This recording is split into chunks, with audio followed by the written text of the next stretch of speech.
Chapter 376. Li Hongyuan didn't say to accept, nor did he say to refuse. Prince Kong just minded his own business and let people send the beauties out. When Li Hongyuan saw them, his lips curled into a smile. Triplets were indeed triplets. Their identical faces were not a lie, and they were indeed quite beautiful. The only slight difference was probably due to their gender. 2 females and 1 male. He was lustful and liked both men and women. This was a reputation he had created himself. However, he had never blatantly sent any male prostitutes to him. Due to his special use, he had once raised 2 or 3 in the courtyard. Prince Kong clapped his hands and smiled. I just knew that 6th brother would like it. Someone come, send the person to Jin Qin Wang Fu. Be sure to hand the person over to Jin Qin Wang Fei and let her take good care of the person. However, no matter what, it was sent by Ben Wang. There is no need to remind, I believe that 6th daimyo will settle the person down properly. Eldest imperial brother. Li Hongyuan opened his mouth to speak. Prince Kong waved his hand. 6th brother doesn't need to be polite. We are all brothers of the same family. If you need anything in the future, you only need to tell this older brother.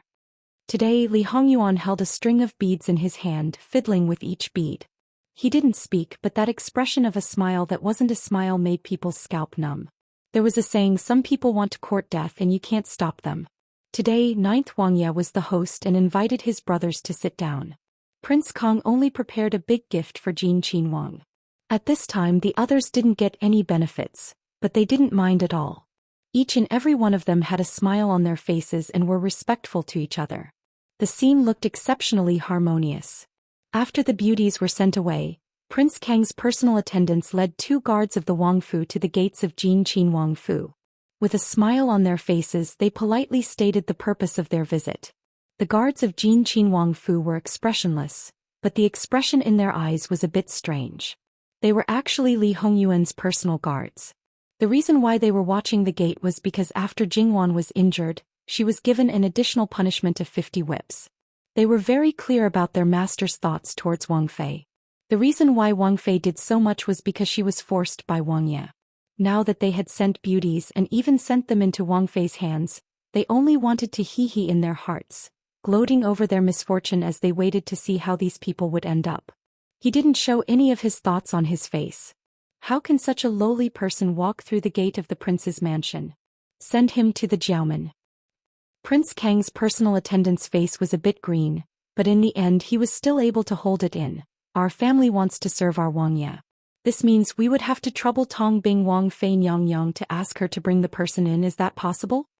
As for handing it over to Jin Qin Wang Fei, could it be that they really had to enter through the corner gate? This wasn't just about his own face, it was also related to his Wang Ye's face. Therefore it would be easier to explain after returning. It wasn't that he didn't want to, but that he couldn't. Then you wait. Immediately after entering the gate, he called for a small steward to pass on the message back to the inner courtyard. It could be considered to be reporting layer by layer, so this speed really couldn't be fast. In addition, there were people who deliberately neglected them. By the time the message reached Jingwan, it had already been a while. Jingwan gave an "oh" with interest, her fingers lightly tapping the table. It was said that one is marked by the company one keeps. She was really influenced by Li Hongyuan. Qingzhu, have people prepare a ceremonial stand. I want to go to Prince Kong Qing's Fu. Guards and the like, bring more. Although the people around Jingwan had different temperaments, none of them were stupid. What Jingwan wanted to do, they quickly understood and completely didn't feel that there was anything wrong with their Wang Fei doing this. Originally, Wang Ye and Wang Fei were just living their own lives. It was none of other people's business. Each and every one of them had to jump around and make a ruckus. They couldn't even clean up their own moo of land and still had to stretch their hands into other people's backyard. This kind of person clearly needed to be taught a lesson.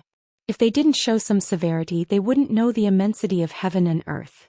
As time passed, they still didn't see any movement in Jin Qin Wang Fu. Being ignored like this, Prince Kang's personal attendant's face became worse and worse. However, this was after all the front gate of the living king of hell's Wang Fu. He naturally didn't dare to be rash. If he angered the living king of hell, their Wang Ye would still be beaten black and blue. Although he still had some face in front of his Wang Ye in front of Jin Qin Wang, he wasn't even worth a fart. But this task wasn't completed, he couldn't go back. He forced himself to smile. Can I ask, Ask what Wang Fei has her own ideas on how to do things. What should be done is done, there's no need to ask more. The Imperial Guard didn't say anything else and directly blocked his way. A certain Gong-Gong's heart was filled with resentment. What arrogance, even if she was a Wang Fei, she still had to have her own man to back her up. Otherwise she was just a figurehead. Now with Jin Qinhuang's face, let's see how long your Wang Fei can last. Thinking about it, he still had to force a smile on his face. We are servants, we naturally don't have the guts to ask about our master's matters. It's just that this matter isn't short our Wang Yi. The Imperial Guard sneered. No one asked you to wait here. Not serving your master well, naturally it's your fault. His face was green and white, very wonderful. Just as he was about to say something, there was finally movement in the Wang Fu, so he closed his mouth. But this movement didn't seem to be right. The ceremonial racks were properly set up. 2 groups of Imperial Guards. There were close to 100 people, followed by a row of servant girls and mama serving. Like stars surrounding the moon, they clustered around Jin Qinhuang Fei, who was dressed more casually as she came out. Speaking of this, Jin Qinhuang Fei's attire really didn't match this kind of lineup. But Kong Qinhuang's personal attendant only felt inexplicable fear and trepidation, feeling that something bad was about to happen. As Jin Qinhuang Fei walked in, he hurriedly lowered his head. Jingwan walked in and stood in front of Kong Qinhuang's personal attendant. This servant greets Wang Fei Nyang Yang. He hurriedly paid his respects. No matter how many twists and turns he had in his heart before, now he didn't dare to show it at all. You're sending beauties to our Wang Ye on behalf of your Wang Ye? Jingwan spoke softly, sounding warm and gentle with a faint trace of laughter. Kong Qinhuang's personal attendant's legs and stomach trembled for no reason. He was clearly a completely different person from Jin Qinhuang. His words and actions could be said to be 2 extremes, but the feeling he gave people was so similar. Wang Fei Nyang Yang, it's these people behind you? 1 man and 2 women? Kong Qinhuang is very thoughtful and considerate towards our Wang Ye. Kong Qinhuang's personal attendant didn't dare to answer. The things that Kong Qinhuang had repeatedly warned, don't mention saying it out loud, he didn't even dare to say it out loud. Jingwan smiled. All right, let's go. Go where? He couldn't help stuttering. He was so scared that he forgot the proper etiquette. Go where? Naturally, it's to go to Prince Kang's mansion. Your prince has such good intentions, how can you just accept it for no reason? As the saying goes, there's a need to reciprocate politeness. Jingwan smiled and explained good-naturedly. Kong Qinhuang's personal attendant only had fear left. And he thought of a possibility. Jin Qinhuang Fei, how could Jin Qinhuang Fei do this? May I ask Wang Fei Nyang Yang, which beauty has been prepared for our Wang Ye? The one that Wang Fei Nyang Yang has prepared must be a beauty capable of causing the downfall of a city, a first-class beauty. I'm not too clear on this. I think you should be more clear on this. After all, you've trained her. Wang Fei Nyang Yang, this is our Wang Ye's gift to Jin Qinhuang Yi, so I know this Wang Fei has already accepted it. Since I've accepted it, she naturally belongs to my Jin Qinhuang Fu. Then if this Wang Fei wants to send her out, to whom this Wang Fei has the final say. I personally think that since she was trained by Kong Qinhuang Fu, she must be trained according to Kong Qinhuang Ye's preferences. Giving her to him, I believe that it is most appropriate. But this is for Jin Qinhuang Yi. The weather in the middle of October could make people sweat, but they didn't dare to reach out to wipe it. Oh. This means that the person sent to our Wang Ye, can she surpass this Wang Fei? This Wang Fei can't touch her, can't handle her, and can't even speak of her? Wang Fei Nyang Yang is thinking too much. This servant absolutely doesn't mean that. Then why don't you tell this princess, what do you mean? If you can't explain it clearly, this Wang Fei can't help but find your Wang Ye to discuss it. That's not right. Kong Qinhuang Yi is still eldest uncle. How can I, as a younger sister-in-law, find him? It's just that this Kong Qinhuang Fu doesn't have a Wang Fei, so I can only ask to see the Empress Nyang Yang. Kong Qinhuang's close attendant's legs went soft and directly knelt. Wang Fei Nyang Yang, please calm your anger. It's this servant who doesn't have a brain and spoke nonsense. Pa. She slapped herself a few times and didn't hesitate at all. You are the mistress of Jin Qinhuang Fu. It's just a few lowly servants. You naturally can handle them. Jingwan slightly nodded. It's good that you know. Jingwan reached out and put her hand on Gong Mama's arm to get on the carriage. 2 head maidservants followed to serve and the rest followed at the side. This lineup, compared to a complete Qinhuang's ceremonial procession, was not far off. The majestic procession, the destination was Kong Qinhuang Fu. Kong Qinhuang's close attendants stood up while trembling, wanting to immediately report to Kong Qinhuang. However, several guards of Jin Qinhuang Fu directly drew their swords and looked like they were about to make a move. Please go ahead. Like this, it was not only the three beauties who were frightened, even the two guards of Kong Qinhuang were sweating. It was obvious that they were not prepared to let them go to the 9th Wang Yes Fu to report to Kong Qinhuang. Kong Qinhuang Fu and Jin Qinhuang Fu were not on the same street, but they were not far apart. It was just that when the ceremonial procession of Jin Qinhuang Fu arrived at the entrance of Kong Qinhuang Fu, the guards were lined up and the maidservants and biddies were clustered around. The entrance of the carriage was facing the entrance of Kong Qinhuang Fu. At a glance, one would know that it was not a good thing. The guards guarding the entrance acted as if they were facing a great enemy, their left hand clenching the scabbard and their right hand clenching the hilt. Jingwan got down from the carriage and walked straight to the entrance. The four guards who were about to stop her were unceremoniously taken down by the guards of Jin Qinhuang Fu. Jingwan stepped through the entrance of Kong Qinhuang Fu as if she was entering her own home. After entering, the ordinary servants did not dare to approach, and those who had the guts to approach with fear and trepidation were all directly knocked down. In the end, the deputy head of the guards of Kong Qinhuang Fu hurriedly rushed over with people. Originally, under normal circumstances when the Wang Fei of other Wang Fu came to visit, it had nothing to do with them.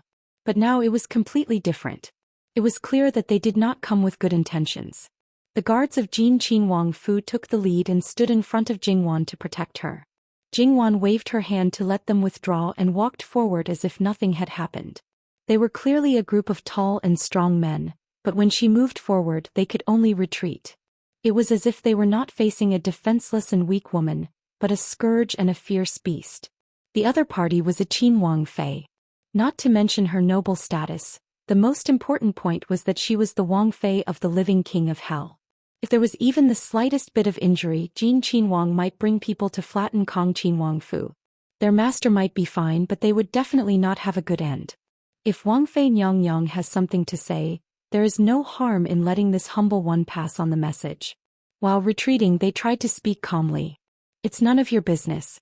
Get out of the way for Ben Wang Fei. Jingwan did not speak harshly, but her expression was calm without any ripples and had an indescribable dignity. Wang Fei Nyang, please forgive us. Guarding Kong Qinhuang Fu is our duty. Please forgive us. If they could, they also wanted to hide far away. So you say that you must stop Ben Wang Fei? Alright, let's see if you can stop me. Talking was one thing. When Jingwan stepped forward, they could only retreat.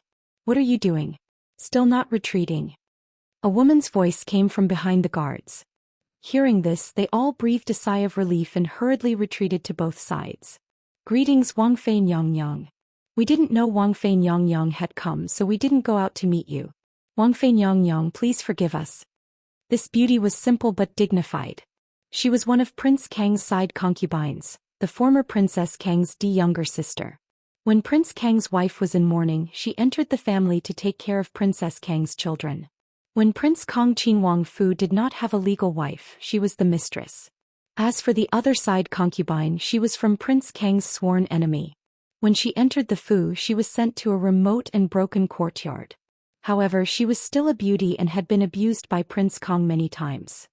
Jingwan sized up this side concubine and thought that it was a pity.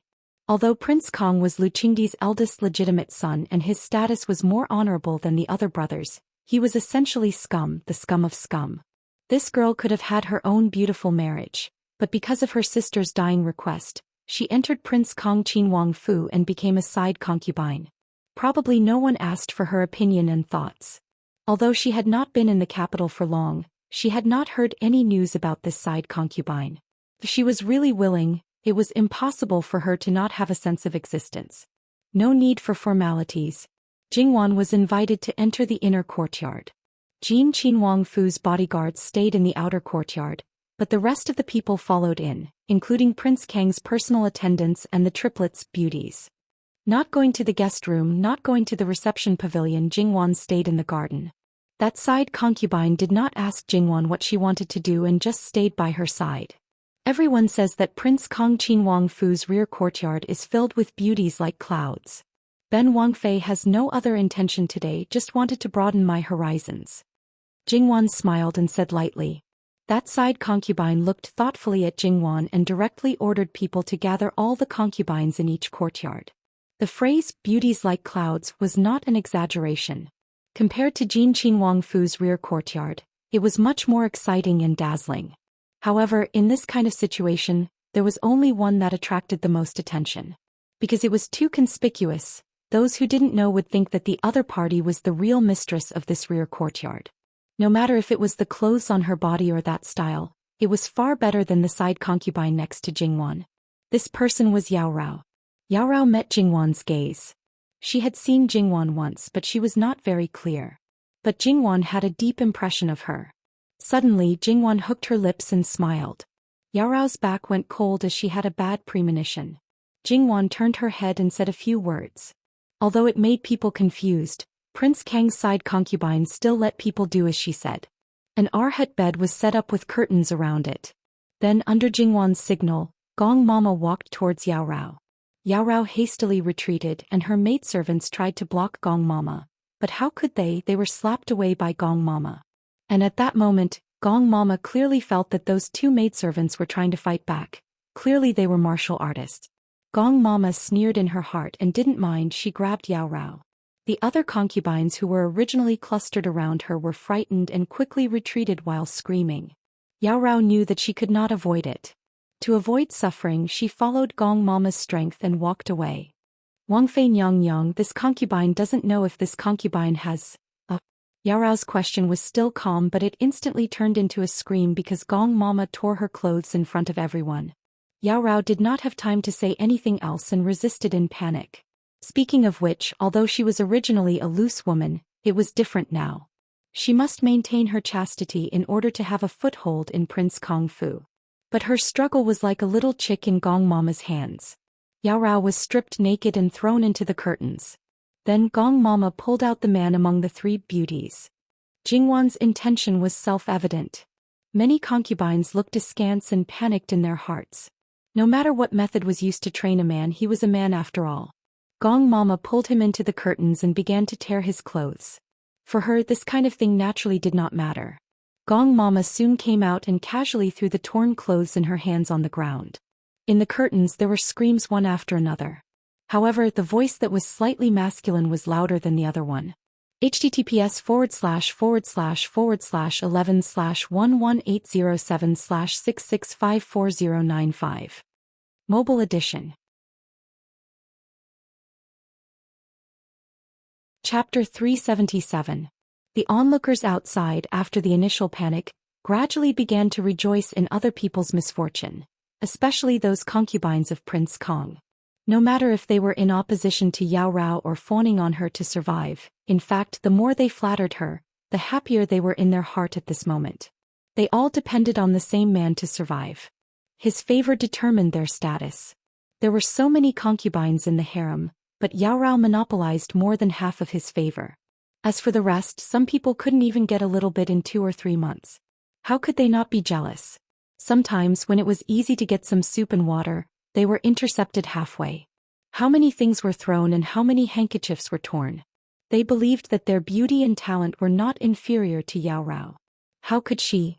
After this incident, even if Prince Kong didn't kill her, they didn't believe that he could still favor her like before. It was like a woman who was born in prostitution. No matter how dissolute she was, once she turned over a new leaf, she couldn't have any relationship with a man other than her husband. Even if she was only seen but not touched, it was still an unforgivable sin. Yao Rao was exactly like this. This was not only related to her innocence, but also related to Prince Kang's face. If Prince Kong could still take it lightly in the face of such a situation, probably everyone would praise him as good tolerance. Prince Kang's side concubine glanced at Jingwan thoughtfully, but she didn't ask. Anyway, she never thought highly of Li Hongyi and never cared about him. She never thought of having a child of her own, not only for the sake of her sister's child, but also because she didn't want to give birth to that man's child. Every time she talked about having a child, her family would say that she was sensible and considerate. In fact, it was a joke. They said that when the child grew up in the future he would be filial to her and treat her as his biological mother. She would be the most honorable woman in the world. Although they didn't say it, the meaning was obvious. In fact, she wanted to say that they thought too much. Even if Li Hongyi ascended to that position, he wouldn't be able to hold it for long.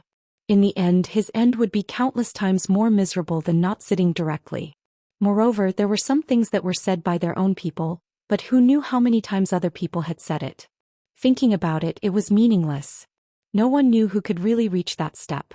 Maybe it was an unknown person, or maybe it was the most unexpected person.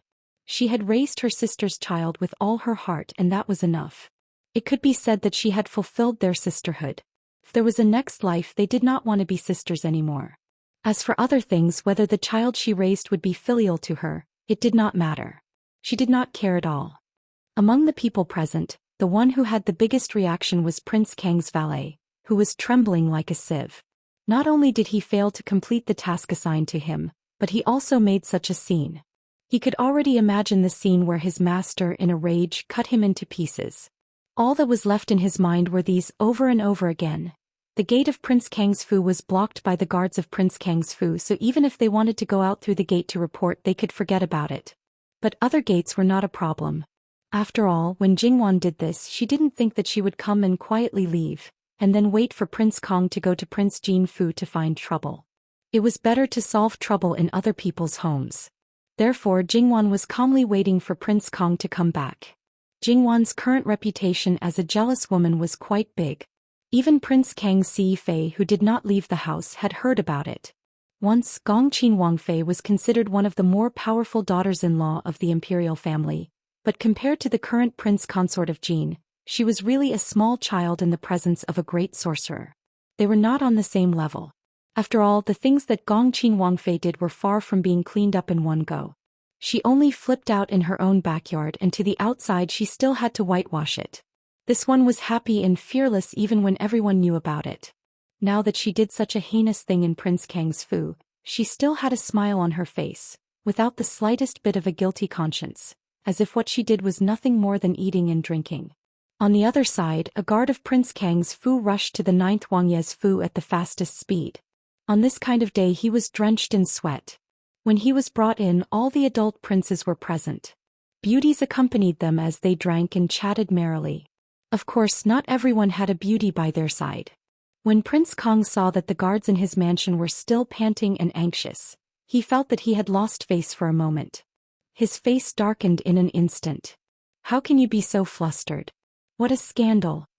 The guard calmed his breathing. Wangye, that Jinqin Wangfei. He subconsciously glanced at Li Hongyuan. Everyone understood in their hearts. 8 or 9 out of 10 it was Jinqin Wangfei making trouble again. They all looked at Li Hongyuan with a smile. Although they did not show it on their faces, they were ridiculing him in their hearts. On the other hand, Li Hongyuan was still the same, drinking happily and contentedly without the slightest fluctuation in his mood. Although he still did not know what his wife did, he was very clear in his heart that if this matter was exposed, the one who would be laughed at would not be him. From the looks of it, it should be quite serious. Li Hongyuan only felt gratified. It was not in vain for him to sit here and wait for a good show. After all, if it was in the past, even if he went to a certain brother's appointment, it would be good if he could give face and drink 2 cups of wine. What are you hemming and hawing for? If you have something to say it directly. Everyone here is Ben Wang's brother. There is nothing to hide. Old Six, don't you agree? Li Hongyuan played with the small jade cup in his hand, smiling yet not smiling. Indeed, Prince Kang's heart inexplicably jumped, as if he had a bad premonition. However, after thinking about it, at most, it would be that 6th sister-in-law who was unhappy and threw a tantrum. What else could it be? Therefore, he insisted that the guards speak of the matter without leaving anything out. The guard had no choice but to brace himself and lower his head. Like pouring beans, the speed of his speech was quite fast, and in fact it was just a matter of a few sentences. When he finished speaking, the scene was so silent that a pin drop could be heard. Then Prince Kong directly exploded, flinging away the beauty in his arms and kicking over the short table in front of him. He looked at Li Hongyuan with a gloomy face. Looking at Li Hongyuan's expression, he even suspected that he knew from the beginning. However, no one knew that he was going to give her away, so this possibility should not exist. Moreover, when he thought of Li Hongyun's ruthlessness and the pain of his back almost being trampled on, he naturally did not dare to flare up at him. Where is Jin Wangfei now? Replying to Wang Ye, she is still in the Fu. Although Prince Kong did not dare to challenge Li Hongyuan, he still dared to say a few words. Sixth brother seems to be a man without discipline. That ridicule was not concealed at all. Why do you say that? The one who provoked Ben Wang's Wang Fei was eldest imperial brother, not Ben Wang.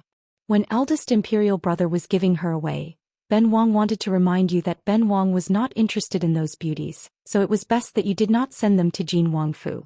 It was you who did not listen. Now it's just sending her back to you. What's the big deal? What's the big deal? Stripping his beloved concubine and throwing her together with a man, was that called no big deal?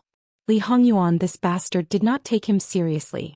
His face, when he wanted to step on it, he stepped on it. Now a mere woman dared to do this to him. Prince Kang's face was ferocious as he flicked his sleeves and left. Li Hongyuan also stood up.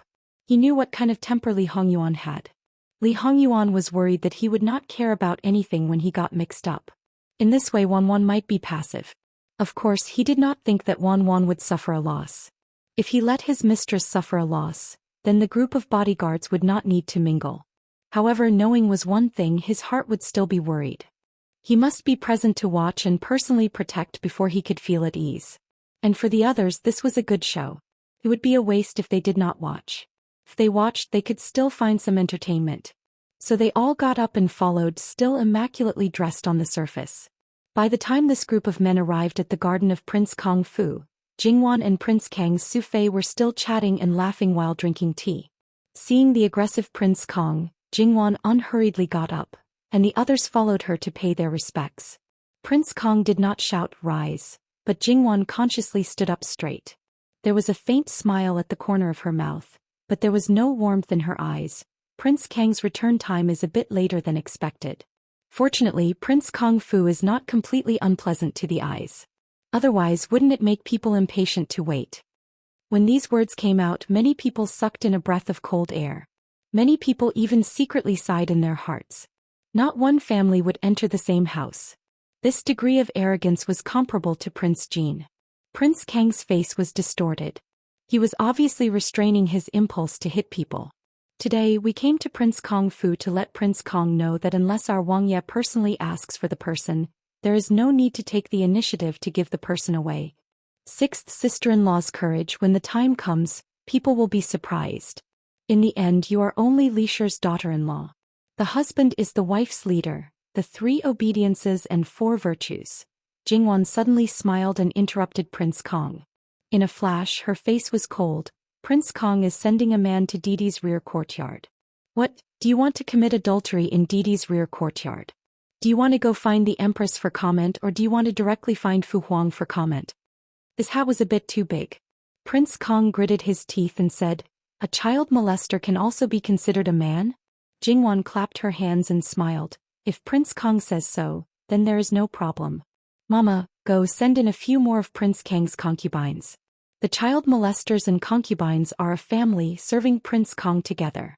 Presumably, in Prince Kang's eyes, it is absolutely a wonderful thing.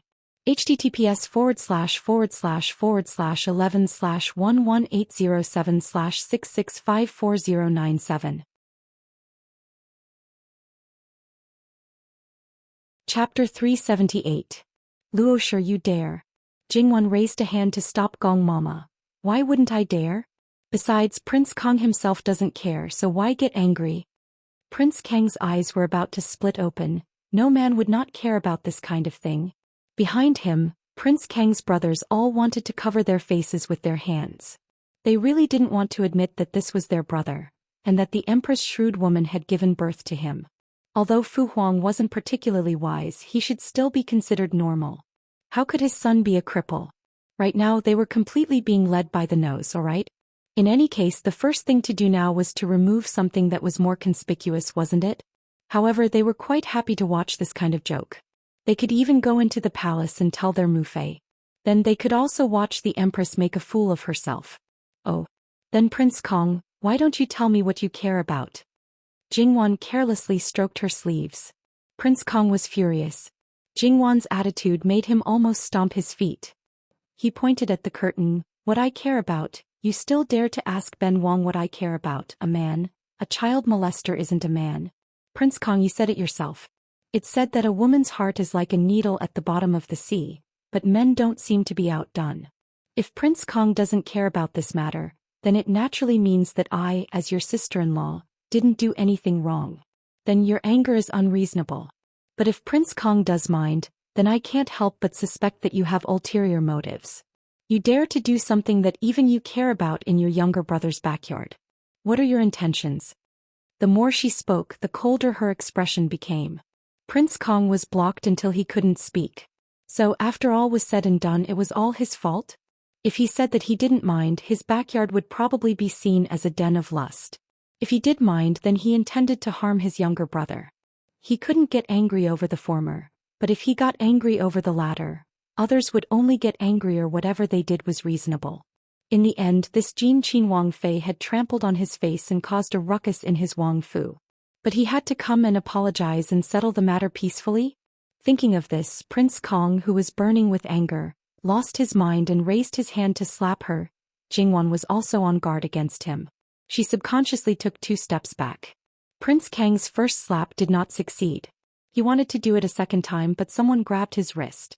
Prince Kong screamed in pain, thinking that his wrist was broken. Li Hongyi, do you think I'm dead? You dare to attack this princess in front of this prince? Li Hongyi's voice was so cold that it could drop ice shards. Prince Kong wanted to break free from Li Hongyuan's grip, but his little bit of strength was not enough. Moreover, he was in so much pain that he could not exert any strength. It had already become a habit for them to pretend to be brothers. Now that they saw this scene, the other brothers naturally came forward to mediate. Li Hongyuan's cold gaze swept over them.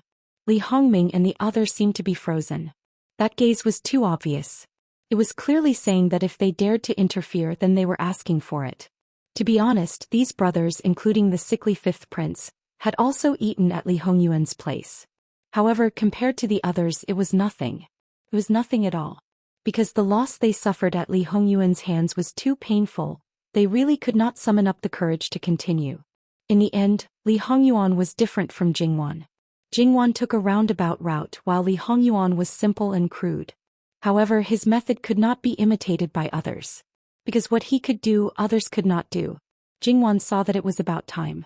She took 2 steps forward and held Li Hongyuan's other hand in a place where others could not see. Li Hongyuan tilted his head and glanced at her. He did not say anything and let go of her hand. The hostility in his eyes did not dissipate much. Li Hongyi rubbed his wrist that seemed to be about to break. He looked at Li Hongyuan and could not hold back the hatred in his eyes. He said sarcastically, 6th brother has no scruples about men and women. They have been raised together since a long time ago. If he wanted to commit adultery, he would have done it long ago, right? Look at what Prince Kong is saying. Those things in the past were thrown away after 7 days at most. Can things that have been thrown away still be considered masters? No matter how messy they are, it can't be considered our Wang Ye's. Just like the beauties that our Wang Ye sent out before, could they still be considered our Wang Ye's? Prince Kong received the most, right? Could it be that he still thought that they were our Wang Ye's women when he gave them the rights? Don't make me laugh to death. Jingwan said sarcastically. Prince Kang's face turned green and white. When men are talking, when is it a woman's turn to interrupt? Old 6th is awe-inspiring in front of us brothers, but his own woman is riding on his head? Jingwan made no attempt to hide her key. Prince Kong is right. As a woman in the inner courtyard, it's not good for her to argue with men. Of course there are people around. A man using a woman's means. Thus, if he is cut by a woman, it's his own fault. He deserves it. Lady Luo, what do you mean? Jingwan looked at Prince Kong with a fake smile. What I said. As she said this, her eyes swept over Li Hongming and the others. Besides, I didn't mention names. Someone came up to answer. Is he admitting that he did something? The others listened. No matter what, Li Hongyuan did not spend much most of the time, but when his mouth was venomous, he could make you so angry that 1 Buddha left your body and 2 Buddhas ascended to heaven. Jin Qin Wang Fei's ability to insult others was enough to make people vomit blood. She clearly meant to implicate them, but they did not dare to answer. Originally, for a man to argue with a woman, he was at a disadvantage. If he really did not let it go, he would lose all face. Thus, Prince Kong turned his head and started to bombard Li Hongyuan. I really couldn't tell that old sixth is someone who is caught by a woman and a jealous, vicious and merciless woman. Let's not talk about whether you lose face as a man or not. Fu Huang finds out, this elder brother can see it. Finding a bunch of excuses to make trouble in Ben Wang Fu, in essence, it's just not tolerating people. Looking at it this way, her scheming is really impressive. I'd like to see if you're going to spend the rest of your life with her, old six. Li Hongyuan looked at Li Hongyi with a subtle gaze as if he was looking at an idiot. He was too lazy to pay attention to him. Jealous? Prince Kong, are you talking about me? How can you say this? I still need Prince Kong to explain. A perfect smile hung on Jingwan's face again. Prince Kong, you must not invert right and wrong and put a big hat on me just to evade your own mistakes. When these words came out, who knew how many people's mouths twitched? Who was the one who inverted right and wrong? Could it be that the beauties in Old Six's courtyard were not handled by daimyo? It was me who handled them. Does it have anything to do with jealousy? I already said that it was just some things that our Wang Ye didn't want. I don't know where they were, long forgotten. I forgot to instruct the subordinates, so I spent money to raise them. I became the mistress of Jin Qin Wang Fu. Cleaning up some useless and wasteful things, how could it be related to jealousy? It's true that Jin Qin Wang Fu is rich, but that didn't come from the wind. The places that should be frugal still need to be frugal, Jingwan said as she looked at Li Hongyuan in confusion. Wang Ye, could it be that this Che has done something wrong? Li Hongyuan put his hand to his lips. At this moment he actually wanted to laugh a little, but he still cooperated with Jingwan and continued to act. Wang Fei is not wrong. So Prince Kong said that I'm jealous. Where did this conclusion come from? As for this ruthlessness, I don't know when I became ruthless and merciless, directly beating people into meat paste. Some dirty water shouldn't be splashed. I've only ruined my reputation, but the person who splashed dirty water, I don't know what they've ruined. These words in some people's ears couldn't stop their hearts from jumping. This had a deeper meaning. Since Prince Kong wants to distort the facts, then I can only find Fu Huang to reason with. At that time, don't say that I, as a daimyo, didn't give face. There's one more thing that I need to let you know. Whether I'm jealous or not, it's up to our Wang Ye to decide. He didn't say anything, but the people outside are chattering. It's unreasonable. Or do you all think that the living king of hell is someone that I can control? Everyone looked at Li Hongyuan. What he said was indeed very reasonable. How could a woman easily deal with someone that even the emperor couldn't control? Li Hongyuan was actually a little helpless at this moment. It was originally a very serious matter, but it seemed that his wife had almost resolved it, and she even used his name. Well, on this point he was really wronged. He was clearly controlled by his wife, but he was very obedient. Forget it, there was no point in haggling over this. No one would believe it. Who told his reputation to be so deep-rooted, it was difficult for him to turn over a new leaf? It's quite boring. Let's go back. At this moment, Li Hongyuan seemed to have lost all his anger, as if he wasn't the one who wanted to kill people just now.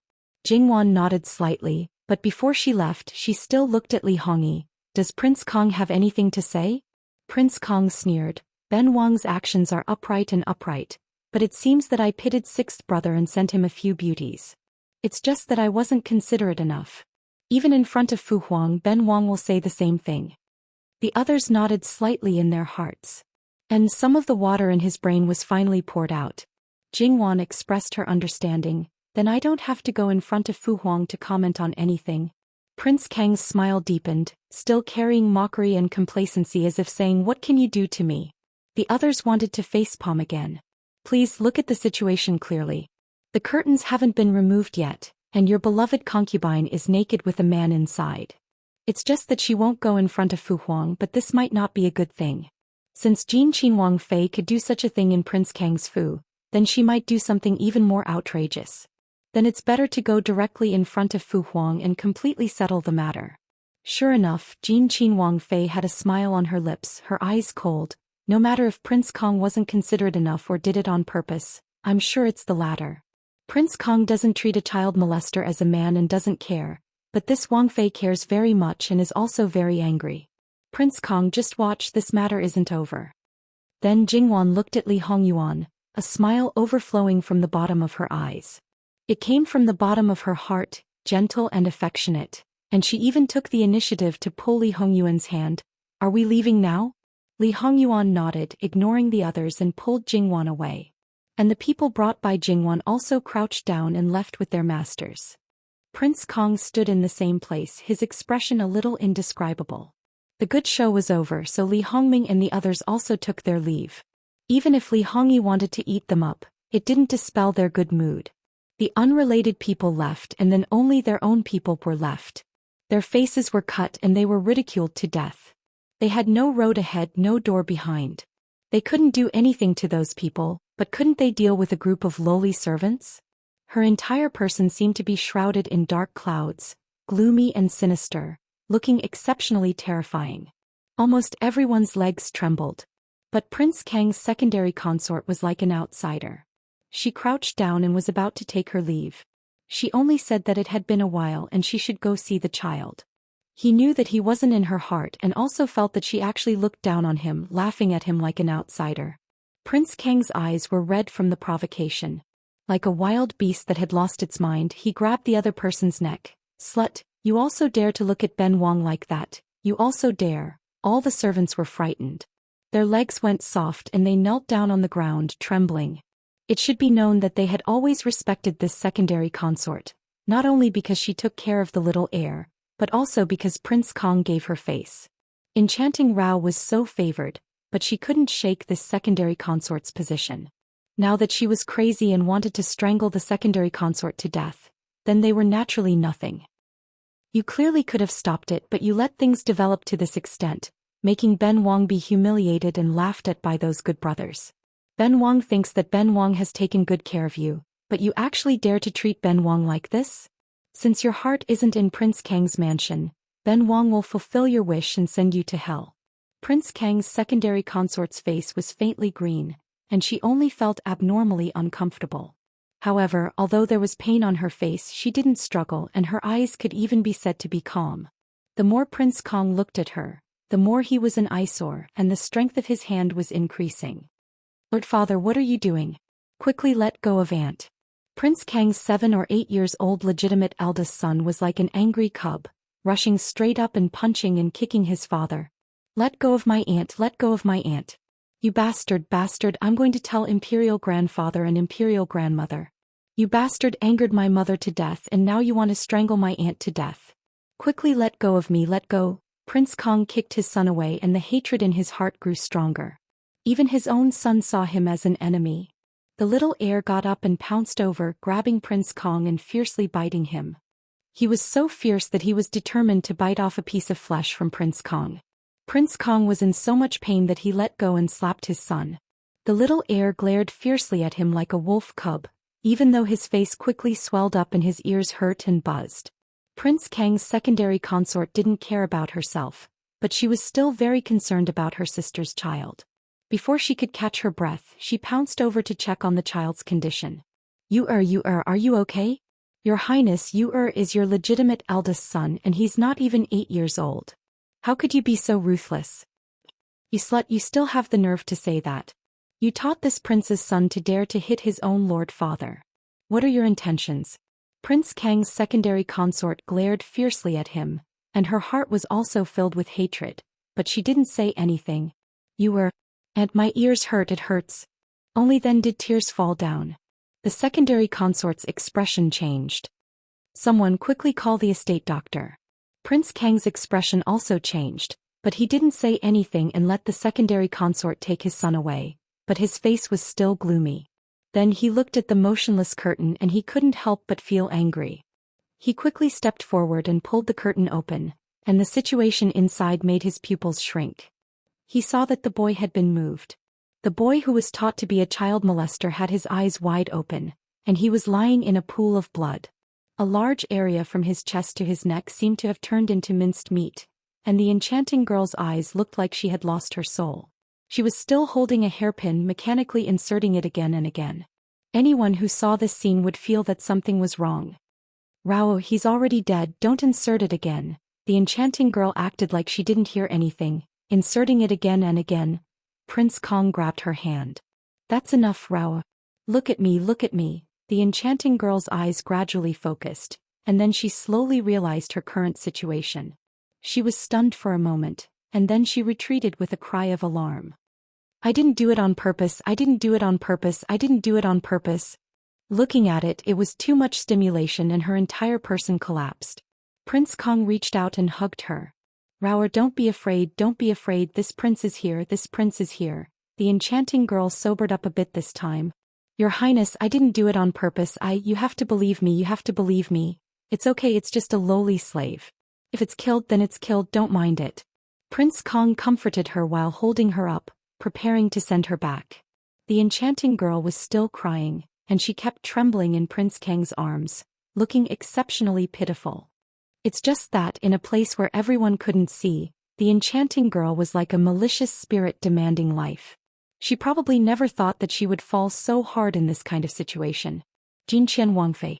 The tip of her tongue brushed against the gap between her teeth, and she tasted a trace of blood. https://11/11807/6654099. Biku Pavilion Mobile Reading Website. M.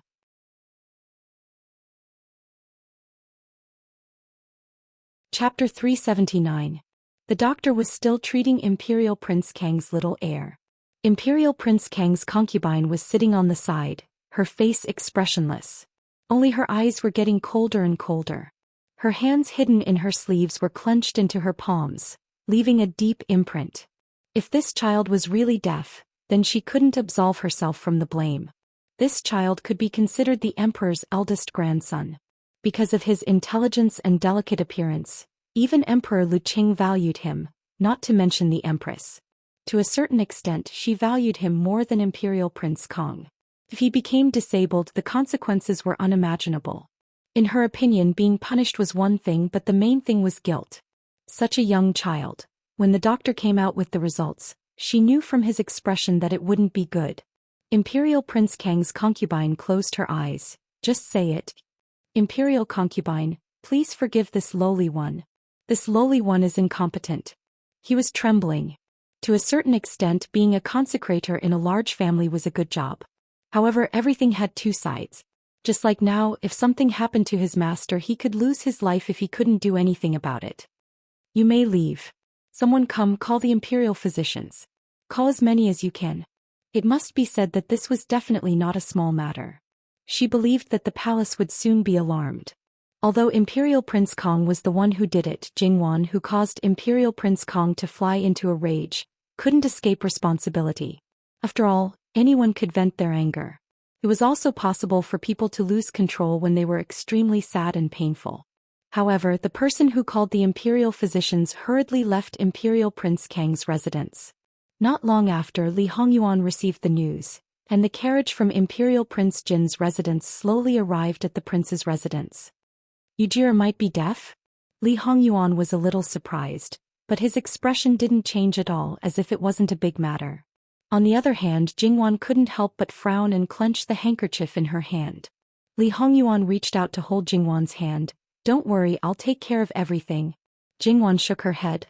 "I'm not afraid of being implicated, but I feel that Imperial Prince Kong is really, even a vicious tiger wouldn't eat its cubs. How could he be so ruthless?" "Yuan, you heard it too.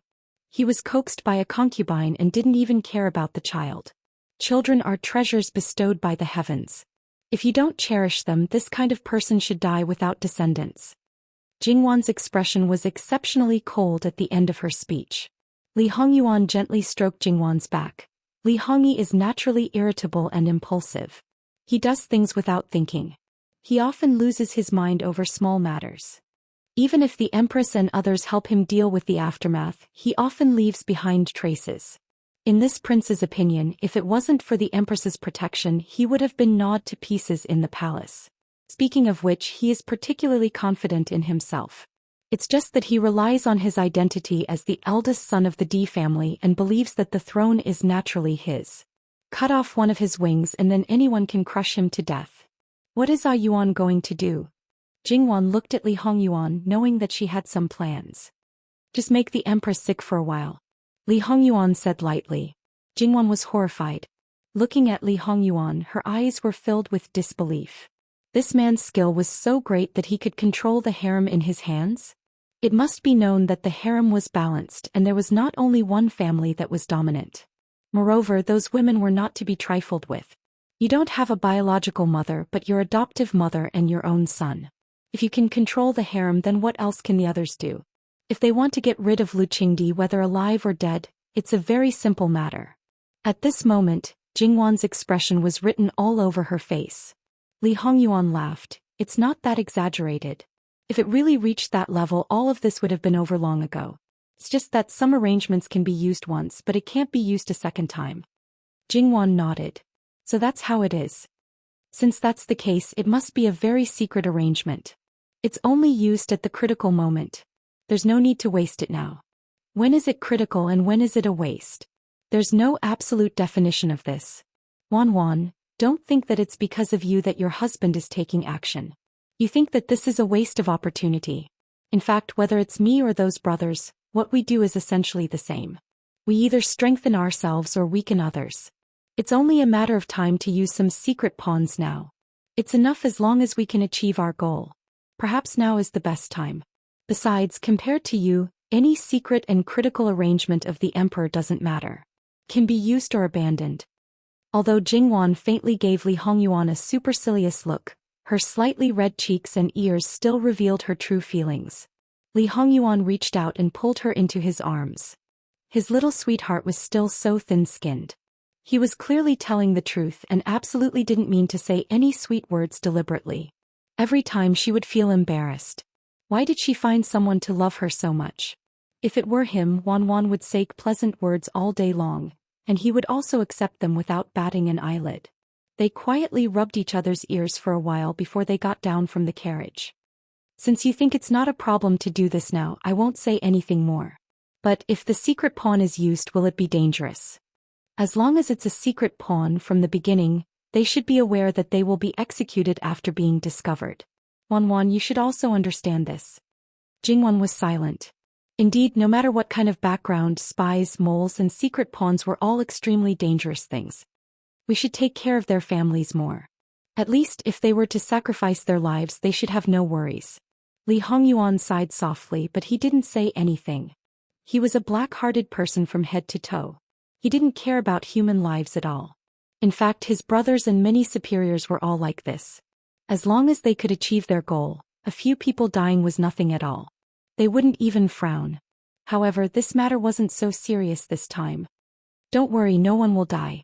The reason why we didn't use it a second time is to avoid being discovered. After all, this person is a little special. Under normal circumstances, her life won't be sacrificed. Jingwan was slightly surprised. Who else in the palace would not be willing to sacrifice their lives for her? Lu Qingdi didn't need to mention. If he wanted to do something to the empress, it wouldn't be so troublesome. Moreover, if this person could order the emperor around, he wouldn't need to worry about anything. Then there was noble Consort Su. Noble Consort Su had such ability, she would definitely use it to help her own son. Other than these two people, who else? According to Jingwan, even if it was these two people when necessary, this person would still be willing to sacrifice them. Then who was so capable? Jingwan's eyes were filled with curiosity. Li Hongyuan didn't hide it from her. Qin Shufei. To be honest, this answer Jingwan really didn't expect. Qin Shufei, that person, how to put it, had a relatively low presence. Although she wasn't as favored as noble Consort Su, she was better than the empress. She didn't have any enemies in the palace, but no one dared to touch her. Although she didn't have any children, the Gong prince could be considered half an adopted son. Her maternal family also supported the Gong prince on the surface. However, the struggle for the throne didn't seem to affect her at all. No matter how you looked at it, she seemed to be a relatively special existence in the harem. Compared to the empress and noble Consort Su, she was more relaxed and carefree. Compared to the other concubines, her position was more stable. After coming back this time, I should have paid a visit to noble Consort Su, but because of an accident, I couldn't go. I have to find a time to pay a visit. At the same time, she wanted to see if there was anything special about this Qin Shufei. I'll go after this matter. In fact, it doesn't matter. Wan, you don't have to worry about it. Qin Shufei won't have any grudges. In fact, I want to know more. Yuan, what's the relationship between you and noble Consort Su? No matter how you look at it, you two shouldn't be related at all, but she can be used by you. If you say there's nothing between you two, no one would believe it. Jingwan looked at him, her face almost saying, still not telling the truth. How should I put it? In fact, it was Qin Shufei who took the initiative to find this prince before this prince left the palace. The reason for this is unknown. In the beginning, Qin Tianming was already in the palm of my hand. Because my methods were more violent, generally speaking, no one would be happy. I didn't care. I wasn't cultivating him as a confidant. As long as I achieved my goal, it was fine. It was just that when I didn't know, Qin Shufei mediated between us. After that, Qin Tianming's mood became better. Even if he was tortured by me, he didn't complain. Qin Shufei is a very smart person. I suspect that the reason Qin Tianming was able to sit in the position of left commander-in-chief was because of her. Otherwise, Qin Tianming would not have told Qin Shufei such a big thing. In the imperial harem, if Qin Shufei wants to compete with Empress Sun and noble consort Su, it's more than enough for her to stand on 3 sides. He might even have the upper hand. If she was willing to help Old Fourth definitely wouldn't be like this now. So, Yuan doesn't know much about Qin Shufei. It's only based on the surface. To a certain extent, she's the one who hides the deepest? It's not a problem to say that. Then is she reliable? Based on her understanding of Li Hongyuan, if he didn't know very well or had something that could be used against him, he wouldn't easily use her. It doesn't matter. Regardless of whether Qin Shufei is reliable or not, it has nothing to do with me. If she really has any bad intentions, Wanwan, you have to believe that before she does anything, I will let her know the consequences of boarding this prince's ship and going against this prince. Speaking of which, it had been many years. Although Li Hongyuan had never trusted Qin Shufei had never deliberately done anything. It was just that Li Hongyuan occasionally needed her to cover up. Qin Shufei was always watertight. Although he didn't completely trust her, she was quite useful. Jingwan was relieved. After all, if Qin Shufei really hid it well, then it would be good if she didn't have any bad intentions. Once she had bad intentions, she would be quite dangerous. Therefore she had to be on guard. Speaking of which, under normal circumstances, unrelated people wouldn't help others for no reason, especially this kind of matter that concerns their lives. Before you left the palace, you shouldn't have shown any signs.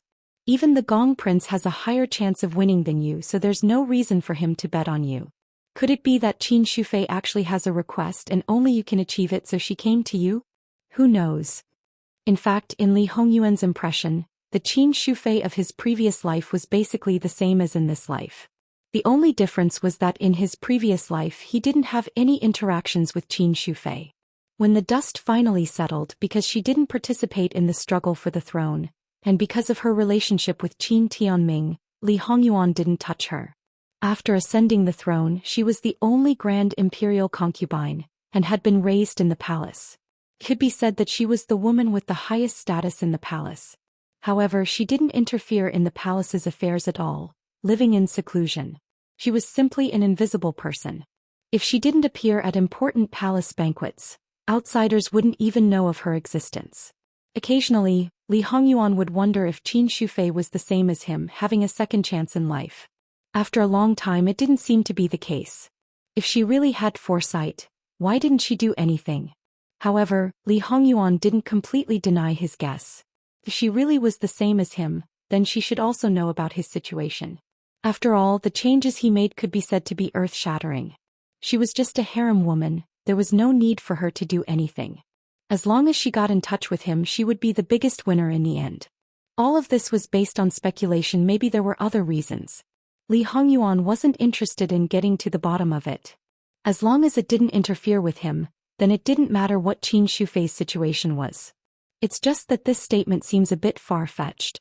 Don't think so much, as long as it doesn't interfere, who cares? You're right. Originally, I had a backup plan for Imperial Prince Kong, but now it doesn't seem too good to continue. Gong Jiu's identity changed from being hidden to being revealed. Back then we made detailed arrangements, so there's no problem with his identity. Later on, you can send people to Imperial Prince Kang's residence. Gong Jiu's medical skills are there for all to see, he's better than many of the imperial physicians. You can show your attitude enough, and even if you continue to do something to Li Hongyi, you won't get involved with euchre. So whatever you want to do, you can do it freely. It's one thing to give face, but I'm afraid that Imperial Prince Kong won't accept it no matter what. The pitiful one will only be the child. Li Hongyuan wanted to say, so what if the enemy's child died? Forget it, if I really said this, Wan would feel terrible. Yu and his father weren't of the same mind, so it's fine to keep him. If he becomes a scourge in the future, then just get rid of him. I'll enter the palace and directly look for Imperial Father. After hearing Li Hongyuan's words, Jingwan ordered people to pay close attention to the situation in Imperial Prince Kang's residence. If possible, she wanted to send Gong Jiu to have a look as soon as possible. In her previous life, there had been cases where people were slapped until they became deaf. If it was a perforated eardrum, then it was likely that even Gong Jiu would be helpless. If it was a damaged ear nerve, then it should be better and there might be a way. No matter what kind of situation it was, it should be treated as soon as possible. Even if people thought that she had a guilty conscience, she wouldn't hesitate. Sure enough, after the people in Imperial Prince Kang's residence invited an imperial physician, it didn't take long for the palace to know. Not to mention how furious Emperor Lu Qingdi and the Empress were, they immediately sent their trusted subordinates out of the palace to Imperial Prince Kang's residence to inquire about the specific situation. A group of people arrived one after another, and the courtyard of Imperial Prince Kang's heir was filled with people. But Imperial Prince Kong was nowhere to be seen, which was hard to believe. They asked about the cause of Yu-er's injury. Without a doubt, Jingwan's havoc in Imperial Prince Kang's residence was also known. However, because the person who narrated this matter was Imperial Prince Kang's side consort subordinate, he didn't deliberately distort black and white, nor did he use the art of language. He only explained the cause and effect clearly. If they really wanted to pursue the matter, Jingwan really didn't have any responsibility. After all, the young heir was beaten because of his aunt. The people from the palace naturally didn't dare to comment and only asked about Imperial Prince Kang's current whereabouts. Imperial Prince Kang's side consort sneered. He's probably hugging his frightened beloved concubine and comforting her. Right at this moment, a maidservant came in. Seeing so many people present, she became timid for a moment. Why have you been gone for so long? Where is His Highness? Imperial Prince Kang's side consort asked coldly. The maidservant stammered, and there was an indescribable shame on her face. When she saw her master's cold and hard expression, she spoke in a trembling voice. This servant didn't see His Highness. The maidservant in the concubine's courtyard stopped this servant from entering and said that His Highness was handling important matters and had no time to see this servant. This servant said that the young heir's condition wasn't very good. That maidservant sneered at this servant, saying that master is a side consort after all, using the young heir as a raft to fight for favor. This servant is too shameless. Not only were there people from the palace present, but there was also a group of imperial physicians. When they heard this, they wished that they were deaf and didn't hear anything. In fact, they all heard it, so they looked down. However, in their hearts, this Imperial Prince Kong was indeed unreliable and completely useless. This kind of person, it had to be said that when people court death, they couldn't be stopped. Based on Imperial Prince Kang's current actions, even if someone wanted to lessen his crime, they would be powerless. After all, if they wanted to go against their heart and say a few good words about him, no matter how thick-skinned a person was, they wouldn't be able to say it. However, Imperial Prince Kang's side consort had an as-expected expression. How is Yu-er's situation? Please ask the Darren to come up with a plan. If one listened carefully, they would find that her voice was actually a bit hoarse. She was trying her best to maintain normal, and the strangulation marks on her neck were becoming more and more obvious. Side consort Nyang, this official can only do his best, and the final result. Imperial Prince Kang's side consort clenched her handkerchief. Her unfinished words were very clear, asking the Darren to do his best. As it should be. The people in the palace had to go back to report and invited the imperial physician to go with them. The situation of the legitimate emperor's eldest grandson still required him to personally report to the emperor. Master, outside the Fu, Imperial Prince Jin's personal attendant brought a man. It is said that he is a Fu doctor brought back from Jiangnan. According to him, Imperial Prince Jin personally praised his medical skills. Imperial Prince Jin's side consort learned that little Shitzi was injured but didn't know the specific situation. She said that it wasn't good to go and cause trouble now, so she sent the Fu doctor over to take a look. First, she wanted to understand the situation, and second, she wanted to see if she could do anything. Regardless of whether the people present thought that Imperial Prince Jin's side consort sent people to inquire about information or was sincerely concerned about little Shitzi, Imperial Prince Kang's side consort didn't say anything and let people invite the person in. Thus, the people who were about to leave stayed for the time being. A person who could be praised by Imperial Prince Jin must have some skills. However, when they saw the person, they couldn't help but be suspicious. After all, he looked a bit too young. Gongju didn't care. After greeting Imperial Prince Kang's side consort and obtaining permission, he carefully examined little Shitzi and finally concluded, "It can be treated, it can be healed." There wasn't a word of superfluous words. Compared to the imperial physicians who talked about a minor illness as a major illness, they talked about a major illness as a terminal illness. Are these words true? Imperial Prince Kang's side consort, who didn't have a good expression, suddenly stood up. She finally showed a bit of joy, but she was also a bit worried, afraid that she heard wrong. "You, this young man, have a big tone." The imperial physicians were unhappy. The result of their diagnosis was that little Shitzi wasn't completely deaf. This was already the best result. A young man dared to be so insolent. Gongju didn't pay attention to them at all. He only clasped his hands in front of Imperial Prince Kang's side consort. "This small one doesn't dare to speak rashly when it concerns little Shitzi." The imperial physicians shut their mouths. Indeed, this kind of thing no one dared to carelessly boast. "Then we will have to trouble the physician. If you need any medicinal herbs, just say it. If the food doesn't have it, the palace will definitely have it." Wang Fei sent this small one here with this intention. Since this small one can do it, this small one will definitely do his best. Gong Jiu wrote the prescription and then performed acupuncture. During the process of his acupuncture, the other imperial physicians all picked up the prescription and looked at it. It must be said that these people's medical skills weren't bad. At a glance, it seemed that there was a lot of potential. Looking at Gong Jiu again, there was some change in their expressions. It must be said that they weren't people who were jealous of ability. Although it was indeed a bit shameful to be compared to a young man, now was not the time to care about this. One after another, they went to see Gong Jiu perform the acupuncture, suspecting that they were secretly learning from him. Seeing that Gong Jiu ignored them, they just stood there motionless. Imperial Prince Kang's side consort saw the attitude of the imperial physicians and her heart became more relieved. She hurriedly called for someone to get the medicine. As for the imperial physicians, the more they looked, the more fearful they were. This young man was really daring to give birth to needles. If it were them, even if they knew that it could be treated like this, they would not dare to do it. Should it be said that they were really old and had stayed in the imperial hospital for too long, that they were overcautious in everything?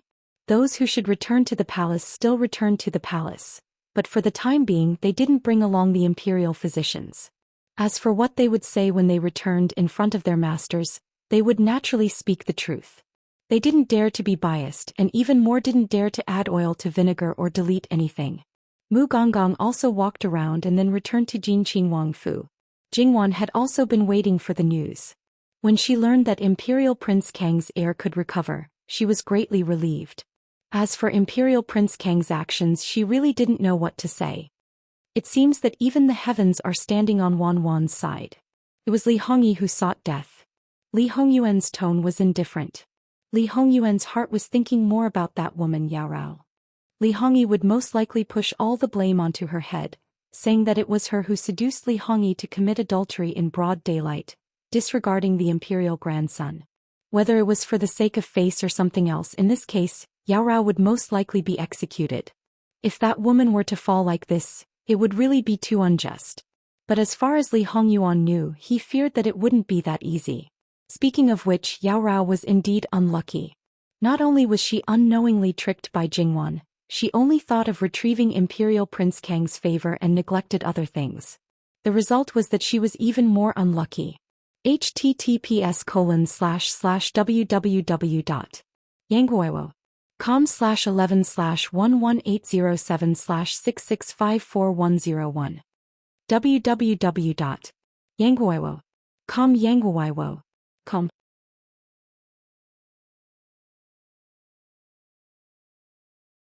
Chapter 380.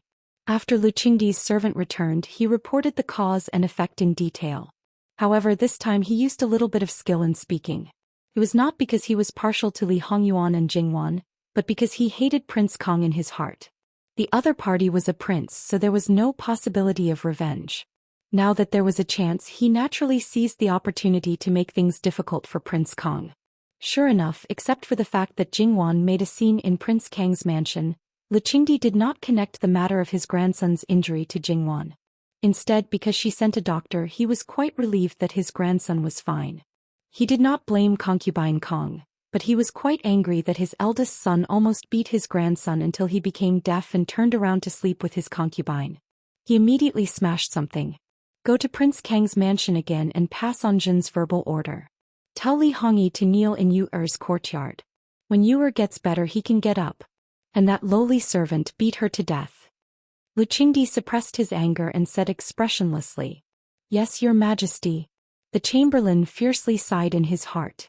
A father kneeling to a son, Prince Kong could be considered to be the first. For an extremely narrow-minded person like him who was very prideful, this point alone was enough to make him angry for a long time.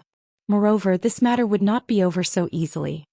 He must find a way to make the emperor punish him more severely. As for the empress, she was completely realistic. The empress sat upright and no one could see her emotions. She just closed her eyes and did not open them for a long time. The servant beside her did not dare to breathe loudly, for fear that he would suffer a disaster if something went wrong. The empress thought more than Lu Qingdi. First of all, it was not Li Hongyi, not Yao Rao and not Jingwan but Prince Kang's concubine. From the time she had invited the imperial physician over with great fanfare, to the time she had exposed Li Hongyi's illicit affair with someone else when her son had been injured in front of everyone. As long as the empress wanted to, she could have suppressed all of these incidents. However, not only had she not done so, she had even recklessly publicized it. In the empress's eyes, she was naturally the one who had done the most wrong. However, the empress knew very well that because of Yuer's dependence on his aunt, she could only be lightly punished and could not be severely punished. Perhaps it was because of this that she had acted so unscrupulously. As for Li Hongyi, the empress had long been disappointed that even the person who slept next to him hated him so much and schemed against him. It would be a waste of energy to say another word. However, she only had one son and could not ignore him. Because without her son she would not be able to realize her ambitions. However, it was unnecessary to talk about this now. The key was how to minimize the possible negative consequences. The empress wanted to bite Jingwan, but imperial concubine Su and the others would never agree. If they really tried to drag each other down, her son would not have a good ending. Therefore she could only let that lowly servant bear the greatest blame. The empress opened her eyes and ordered the people around her to make another trip. They had to deal with some matters before the emperor's people to express their attitude. There were not many people in the imperial harem who expressed concern and pity for the little child. Even if they said, "Ah, so pitiful," it was with a strong sense of schadenfreude. It would be best if the eldest grandson of the emperor was dead, let alone deaf. Unfortunately, why did someone meddle in other people's business? Treating the son of one's enemy was like raising a tiger to invite calamity. How stupid would that person have to be to send a physician to their doorstep? That's right. In many people's eyes, Jingwan was stupid. Even if she wanted to save face, she didn't need to go to such lengths. If the eldest grandson of the emperor was disabled, Prince Kang's bargaining chip for the throne would be greatly reduced. Prince Rui was also powerful. The one thing he lacked the most compared to Prince Kong was that he did not have a son. Imperial concubine Su did not say a word about this. After all, she was still in trouble. However, in Imperial concubine Su's eyes, Prince Kang's son was the most eye-catching. Because of Li Hongyuan, it could be said that she suppressed all her feelings for Jingwan. On the way, the empress's people saw Emperor Lu Qingdi's people and couldn't help but feel frightened. Imperial concubine Su really had foresight. Without hesitation, she took a detour to avoid them and went to Prince Kang's mansion at a faster speed. At this time, Prince Kong had already climbed up from Yao Rao's bed, and the news that Yao Rao's courtyard was blocked by Prince Kang's side concubine, whether intentionally or not, finally spread. The servant who had blocked Prince Kang's side concubine's maid couldn't help trembling at this time. Finally, she suppressed her fear and went into the room to report. After all, the matter was getting bigger and bigger. If it was delayed, they might all die without a burial place. Just a moment ago they were still lovey-dovey and flirting with each other. In an instant, Prince Kang's face was as black as the bottom of a pot. He pushed Yao Rao away and got out of bed to kick the kneeling maid's heart. "Lowly maid, tell me clearly what happened." "What happened?"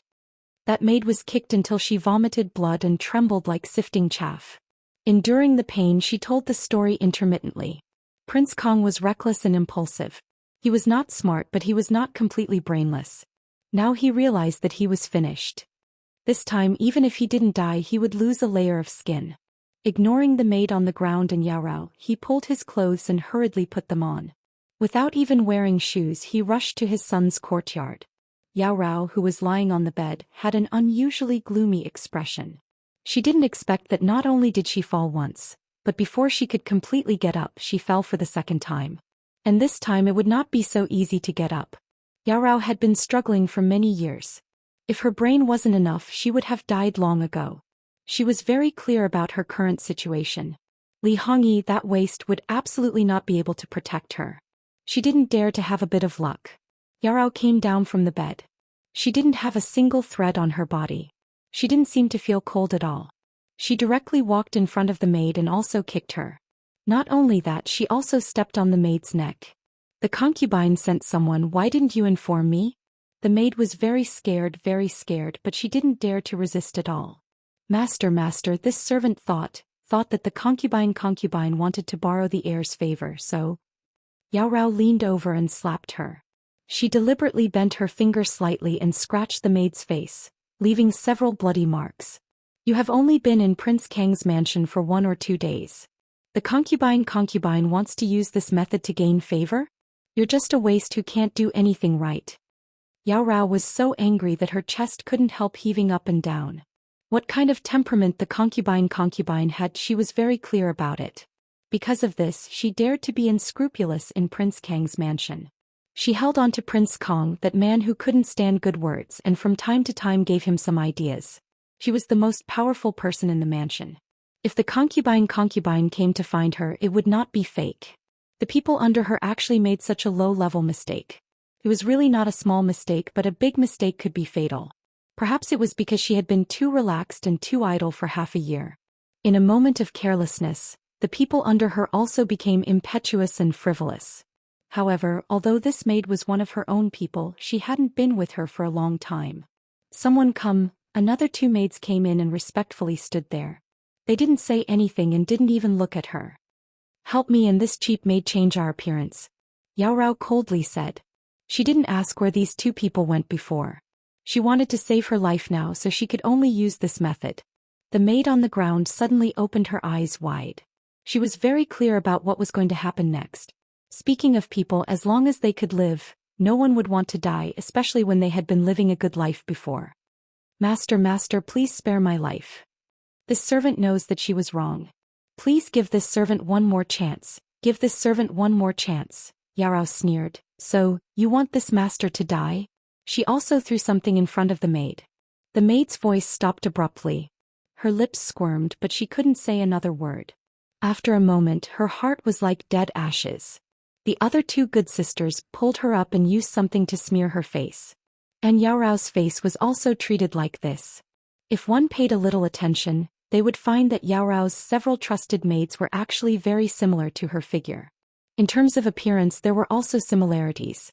But these similarities were not many, so under normal circumstances, it wouldn't attract attention. And these maids' facial features were not very prominent. Because the less distinctive they were, the more convenient it was to disguise. These maids, to a certain extent, were Yao Rao's substitutes. And in Kong Qinhuang Shizi's courtyard, when Kong Qinhuang arrived, his clothes hadn't been completely tidied up. But no matter who it was, they all acted as if they didn't see anything. Kong Qinhuang anxiously inquired about his son's situation, but his Si Fei completely ignored him. Even though Kong Qinhuang was angry, he didn't dare to make a move now. Kong Qinhuang Si Fei dared to do this, but the imperial physicians didn't dare to be mute. Naturally, they would answer all the questions. But when Kong Qinhuang learned that the one treating his son was Jin Qinhuang Fu's Fu doctor, he immediately exploded. "Luo sure, that slut, the weasel, pays a visit to the chicken for the new year. Now that she sent someone here who knows what intentions she has." Scram, immediately scram for Ben Wang. Saying this, he rushed forward and wanted to make a move on Gong Jiu. It was probably the most crucial moment. Gong Jiu didn't move at all, concentrating on twirling the silver needles. Not to mention Kong Qin Wang Si Fei, even the imperial physicians and the others were shocked. Those with eyes knew that they couldn't disturb him now and subconsciously stopped him. These people dared to offend their superiors. It could be seen how angry Kong Qin Wang was. He didn't have any manners and shouted without caring about his image. Gong Jiu took out a silver needle and turned to look at Kong Qin Wang. His face was like an ancient well without ripples. Wang Ye can continue to make a ruckus. If it affects Shitzi and causes him to wake up, the needle will deviate and cause serious consequences. At worst, this little one will pay with my life. But Shitzi, Kong Qin Wang Sifei was thoroughly enraged. Someone come drag Wang Ye out. Don't allow him to take half a step into the room. Slut, you have such big guts. For Yujie, Chia will definitely offend her superiors. When Yujie recovers, Chia will personally go to Fuhuang Muhu to ask for forgiveness. Kong Qin Wang Sifei was happy and fearless. After bringing up Lu Qingdi and Empress Sun, Kong Qin Wang's arrogance restrained a little. But the negative emotions on his body were still so strong that people didn't dare to approach. Then he scolded the imperial physicians outside that they were useless. There were so many of them, but they relied on a nobody to treat his son. Useless, useless, all of them were useless. Originally, they felt a little uncomfortable because they couldn't compare with the young man. Fortunately, most of them were more open-minded and Gong Jiu didn't mind them stealing. As the saying went, the one who reached the top was the first. They all calmed down and contributed to Yujie's illness. Now that they were insulted by Kong Qin Wang like this, even a clay figurine would have a temper. How could they not be angry in their hearts? However, the other party was a noble, so they couldn't do anything to him. In addition, Kong Qin Wang Si Fei repeatedly apologized on the side, so they naturally expressed that they wouldn't care. But in their hearts, they fiercely marked Kong Qin Wang. You Kong Qin Wang better be healthy forever, otherwise, it was said that doctors shouldn't be offended easily, but Kong Qin Wang had offended almost the entire Imperial Physician Hospital.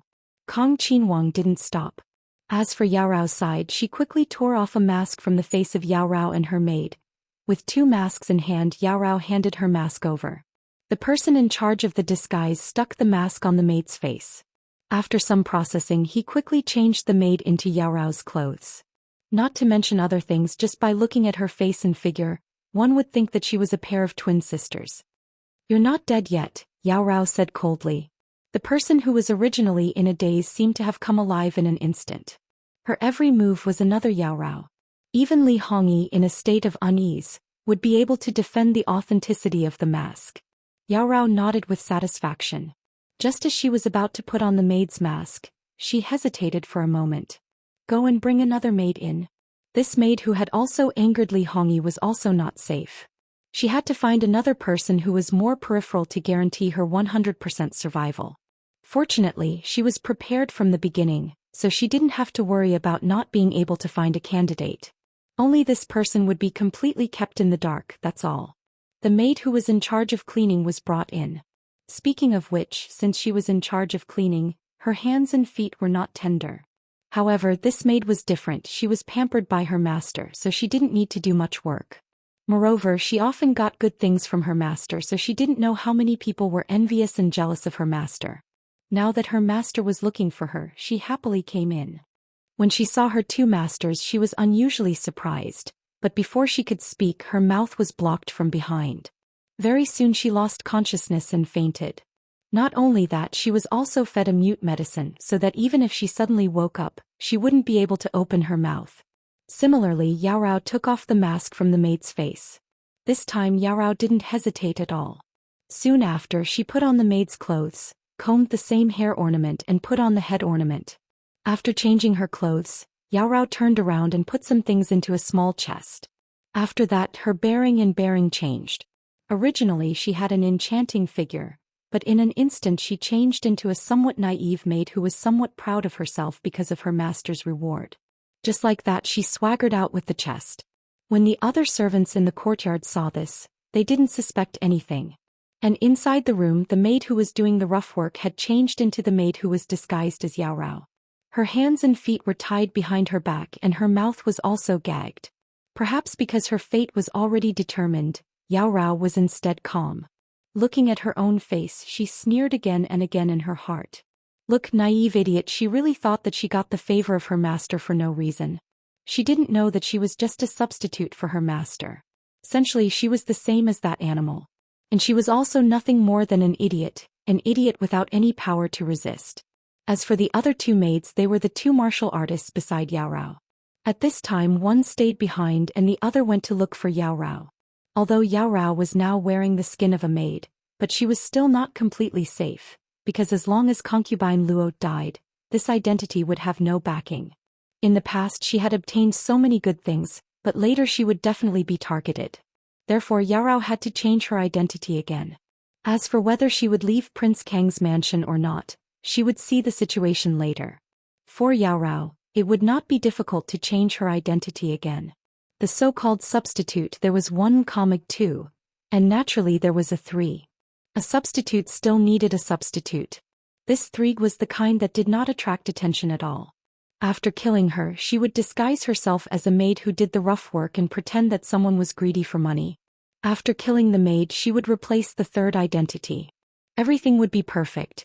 Just as the maid who did the rough work hid the chest and came out, a group of people hurriedly came in from outside and Li Hongyi was among them. The maid who did the rough work avoided at a relatively far place and respectfully bowed to salute. It seemed that she was still somewhat afraid. When she saw the people enter the main room, she slowly got up. She kept her head down all the time and the emotions in her eyes could not be seen at all. After a moment she raised her head, and then met the eyes of one of the martial artist's maids. She nodded without a trace and took advantage of the chaos here to change her identity for the last time. Concubine Huang was beaten in front of Imperial Prince Kong. No matter how she cried and begged for mercy, Imperial Prince Kong was indifferent. He just watched her being beaten until her flesh was lacerated and blood flowed out. Finally, she breathed her last and her eyes bulged out. She died with endless resentment. And that maid who blocked the side concubine woke up in pain. She completely did not know what had happened and was beaten to death. She truly died with remaining grievances. From the beginning to the end, Li Hongyi did not discover that Yao Rao was a fake. In fact, it was very easy to distinguish the real from the fake. As long as he rolled up his sleeves, it would be fine.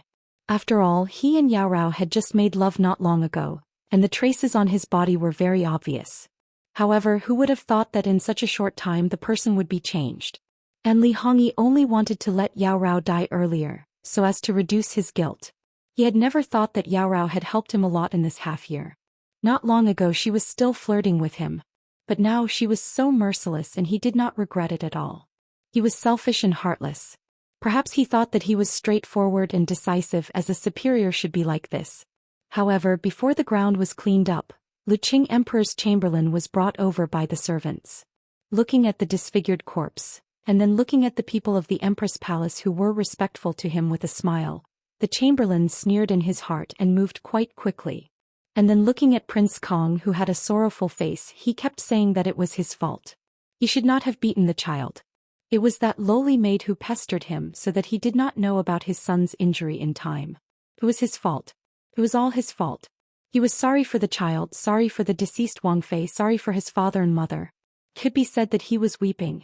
However, Luqing Emperor's people just watched the play calmly, and for a time, Prince Kong could not continue his act. Until the end, Luqing Emperor's chamberlain leisurely passed on the verbal order. As expected, Prince Kang's face was distorted, but this was his father's words. No matter who he was angry with, he did not dare to be angry with his father. Even if he disobeyed the Empress, he could not disobey Luqing Emperor. He kicked alluring corpse twice. It was all this bitch's fault. It was too easy to beat her to death like this. He completed the plan of knocking people out with medicine as fast as possible. Although it did not take long to make the mask, it could not be obtained immediately. While his subordinates were waiting for the masks to be made, the rough maid came out to keep watch, which was quite open and above board. By the way, she expressed her fear to everyone as well as the panic after losing her backer. But everyone who saw her was originally afraid of the bloody scene, but in a flash they had evil intentions. Concubine Rong had given this girl many benefits: gold, silver, jewels, silk, satin, rouge, face powder, and even the ridiculously expensive things in the Rouge Pavilion were given to her.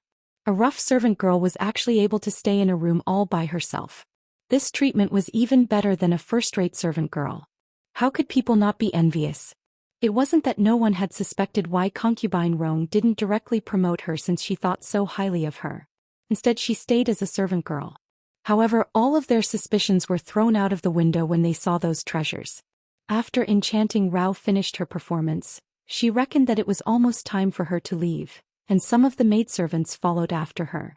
Concubine Rong calmly tore off the mask on her face, but the moment she turned the corner, she changed her mask and turned in another direction. The people who followed her looked and confirmed the direction of the target. However, when they turned the next corner, a person rushed up. They only felt darkness in front of their eyes and wanted to retreat. The next moment they felt something was wrong. The straight tip of a knife was pointed at their abdomen. When people were facing a threat to their lives, they could often erupt with their most terrifying potential. There was no doubt that the rough maid who had been tampered with was far from a match, and then fell in a pool of blood. And the servant who killed the maid before she could recover heard a scream from the side, which immediately attracted more people's attention. It was too late to hide. Although the person who screamed was not Yao Rao, who was wearing someone else's face, that person was attracted by Yao Rao. It could be said that in the end Yao Rao still cheated Prince Kong. After all, there were still a lot of things in Prince Kang's mansion. Adding in the matter of the servant being snobbish and forgetting righteousness at the sight of profit, the maid who had just lost her power was targeted by others and then killed inhumanely. To put it lightly, it was not strict enough. To put it seriously, how could one sweep the world if one did not sweep the house? In short, it was an additional crime. A servant who was beaten to death by a master and a servant who was killed by a servant were both dead, but the meaning was completely different. If the former died, no one would say anything. If the latter died, then so be it. If the latter was investigated, then it could even alert the capital government. Prince Kong and the people of the two big shots in the palace had not left yet. This murder was simply under his nose. The shadow in Prince Kang's heart was probably already incalculable. Prince Kong was straightforward and decisive this time. He simply did not ask the cause and effect. The murderer was directly beaten to death. As for the explanation, he simply did not give the murderer a chance to speak. Together with the person who was killed, plus the previous two, they were wrapped in a mat and transported out of the city to the mass grave. Until now, everything that Yao Rao had planned was settled. Because Prince Kong did not investigate, the whole thing could be said to be flawless. However, was it really so? She would not know that in fact someone had been watching her in the dark. In fact, everything she did was in fact seen by someone. After all, they were servants. It did not matter if two of them died. The two eunuchs in the palace did not say a word. However, when they returned, their master would certainly know. Not to mention anything else, at least Lu Qingdi would certainly remember him in his heart. Under the eyes of the people coming and going, Prince Kong finally took a look at Lu Qingdi's eunuchs, gritted his teeth and knelt down. This action shocked many people. After looking at each other in dismay, they buried their heads and did their own things, pretending that they did not see it. It was not something they could join in on, nor was it something they could watch as a joke. Now they were enjoying it, but later they might lose their lives. When the people of Yu Good'er's outer family rushed over, they were originally furious. However, when they saw Prince Kong, regardless of whether it was the anger in their hearts or the words that were on the tip of their tongues, they all swallowed them back down. They were stuck in their chests and became more and more unhappy.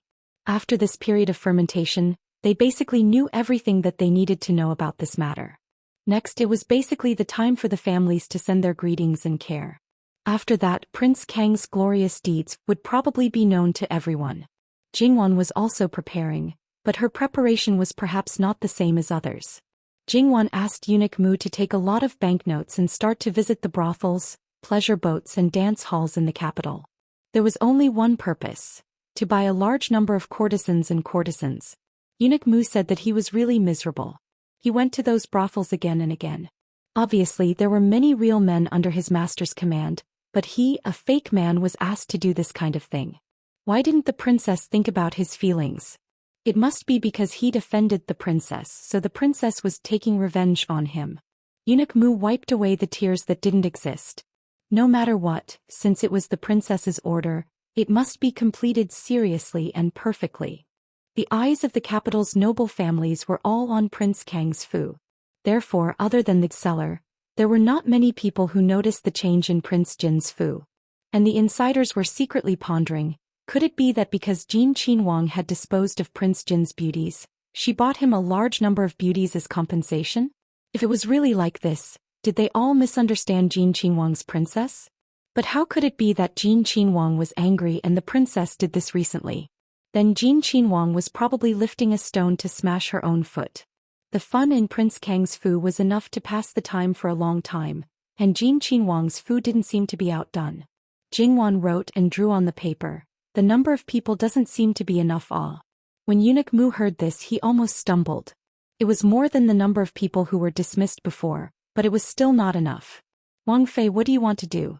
On the contrary, Li Hongyuan reached out and took the paper in front of Jingwan. He glanced at it and threw it to the side. Wan really put in a lot of effort. "Why don't you spend more time on Ben Wang?" His face was gloomy. Jingwan was speechless. She reckoned that he would only be satisfied if she constantly looked at him. Jingwan got up, hugged a certain someone and kissed him fiercely. Seeing that a certain someone was so well behaved, it didn't matter if she coaxed him a bit more and was a bit more tolerant. And the living king of hell had always been well versed in the essence of reaching for a yard after getting an inch. And the final result, everyone knew, so there was no need to say anything more. After that, it was said that Prince Kong knelt until the next day. That pair of legs had long lost feeling. If it wasn't properly treated, he might become a cripple. And according to the information that Jingwan received, this was Gong Jio's handiwork. He suppressed Prince Kong Shizi's condition under the condition that his injuries weren't affected. In any case, his methods were brilliant enough that no one could see through it. And even if a certain imperial physician noticed something, he would absolutely not say it out loud. However, in order to prevent Prince Jin from using this as a ruse to gain sympathy, Gong Jio gave him 2 more patches of medicine. Naturally, he wouldn't be so kind as to let him recover without leaving behind the root of the illness. It was just that he used strong medicine and left behind hidden dangers. In the future, if there were any problems with that knee, it would be very easy to cripple that pair of legs. Prince Kong might not necessarily appreciate Gong Jio's kindness. However, if Gong Jio wanted a person to be alive and kicking, there were still many ways. Because everyone was watching, even if Prince Kong wanted to pretend, he wouldn't be able to continue. Jingwan very much wanted to say sure enough, like master, like subordinate. This heart, liver and lungs were all thoroughly black. Yuji-er's condition has clearly stabilized. Is the palace going to start settling this matter? Jingwan asked Li Hongyuan. And it's about time. If you want to send someone off, you can send them off now. Receiving Li Hongyuan's affirmation, Jingwan beamed and nodded her head. She was a bit like a bad little fox. She felt that she was becoming more and more naughty. Li Hongyuan was rather fond of this small appearance of hers. Thus, a string of pink sedan chairs, beating gongs and drums, headed towards all of Prince Kang's legitimate and non-legitimate in-laws' families. The degree of liveliness was comparable to a grand wedding ceremony. The male masters of those families, as long as they hadn't separated from the family yet, from those who had just reached the age of marriage, to those who were so old that their teeth had fallen out and were paralyzed in bed, each of them had at least one beauty. And it was sent in the name of the living king of hell. Not accepting? That was not giving Prince Jin face. Were they waiting for Prince Jin to personally come or what? https://11/11807/6654106.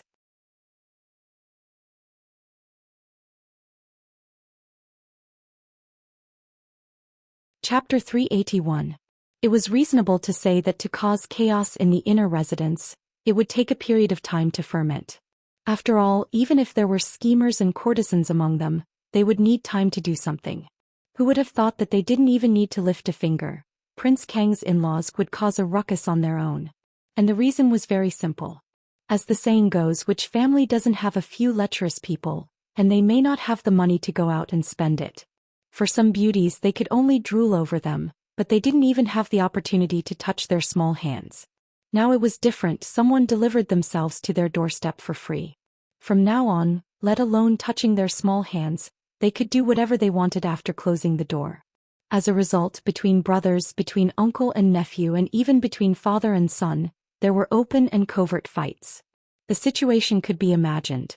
The women in the inner residence wanted to say something, but they were righteous and confident. Prince Jean gave it to them. If you have the ability, send it back off. Using this as a command arrow, it simply angered them to the point of vomiting blood. Those with cowardly personalities or those who had long seen through it and didn't want to get involved, just let them cause a ruckus. So what if they lost face? So what if they let people see them as a joke? Their face had long been lost, so it didn't matter if they wanted to pull it out. But when they met those with a shrewish temperament, they would cry to the heavens and scramble for the earth. When Jingwan received the news, she was a little surprised. It was true that she wanted to give them a taste of their own medicine, but wasn't the effect a little too obvious? In this kind of situation, even if they didn't specifically place those people in a courtyard to raise, they should also modestly decline. How could they brazenly fight over it instead? They really didn't want face. After all, they were Prince Kang's in-laws and directly implicated the Empress behind them. Under the circumstances of favoring clan in-laws, if one family had an accident, every family would be implicated. Even if they didn't think for themselves, they should think for others. Was it really okay to do this now?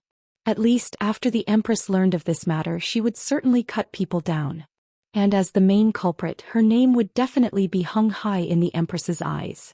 Li Hongyuan held her hand as if he was admiring the most perfect piece of art. This is the nature of a man. How many men do you think there are in this world who are as united as your husband and only love one? Looking at this shameless man, Jingwan leaned over with a smile and held his face. Of course, this is the most precious treasure in the world. In the end, it fell into my hands. This is the blessing of 8 lifetimes. Li Hongyuan's eyes were dark. He didn't say what he was thinking, but he nodded in agreement. That's right. So Wan must hold on to her tightly and cherish her. Yes, I'll definitely hold it tightly. I'll hold it in my palm, keep it in my mouth and put it in my pocket. I'll take it with me wherever I go. As long as this treasure doesn't run away on its own. Li Hongyuan didn't think that Jingwan didn't believe him now, or that she was still worried about personal gains and losses. It was just that people's hearts were fickle. They had only been married for a little more than half a year, and there was still a long way to go in the future. If it weren't for his situation where he had already experienced the vicissitudes of life, even he himself wouldn't dare to say that he would be with Jingwan for the rest of his life. Li Hongyuan held her in his arms. I once said that Wan's sincerity can be exchanged for my life. These words will always be valid. Then you can see if you can wait until the day I die of old age. As long as he died of old age, his most precious treasure would definitely not run away. If he had the thought of running away, he would go to hell. You still remember? I almost forgot. Jingwan rubbed her face against the side of his face. You really forgot? Li Hongyuan expressed his doubts. Jingwan was speechless for a moment. Yuan, as a good husband, sometimes you shouldn't expose your beloved wife's white lies. Do you understand? The matter of exchanging one's heart for his life was probably engraved in one's soul. How could he forget it? If their relationship was ordinary, it might soon fade away. It was because of their deep relationship that the memory of that moment was destined to be more profound. Yes. I'll do whatever my beloved wife says. I'll pay attention to it in the future. Li Hongyuan laughed in spite of himself. He was indescribably gentle and affectionate. After they were done, Jingwan's IQ didn't drop. It was very likely that there was something wrong with this matter. She didn't believe that so many people had holes in their heads. There must be something fishy about it. Moreover, it was very likely that it had something to do with someone. Although he didn't say it, Jingwan could always find a breakthrough. Obviously, the lackey eunuch Mu was the best choice. Because it wasn't something that couldn't be said, eunuch Mu naturally said everything he knew. He played the role of a lackey incisively and vividly. Jingwan soon knew the cause and effect. Sure enough, there was something fishy about it. It wasn't as simple as her asking Moon and to buy someone and then directly sending someone to pick them up. There was also Li Hongyuan's hand in it.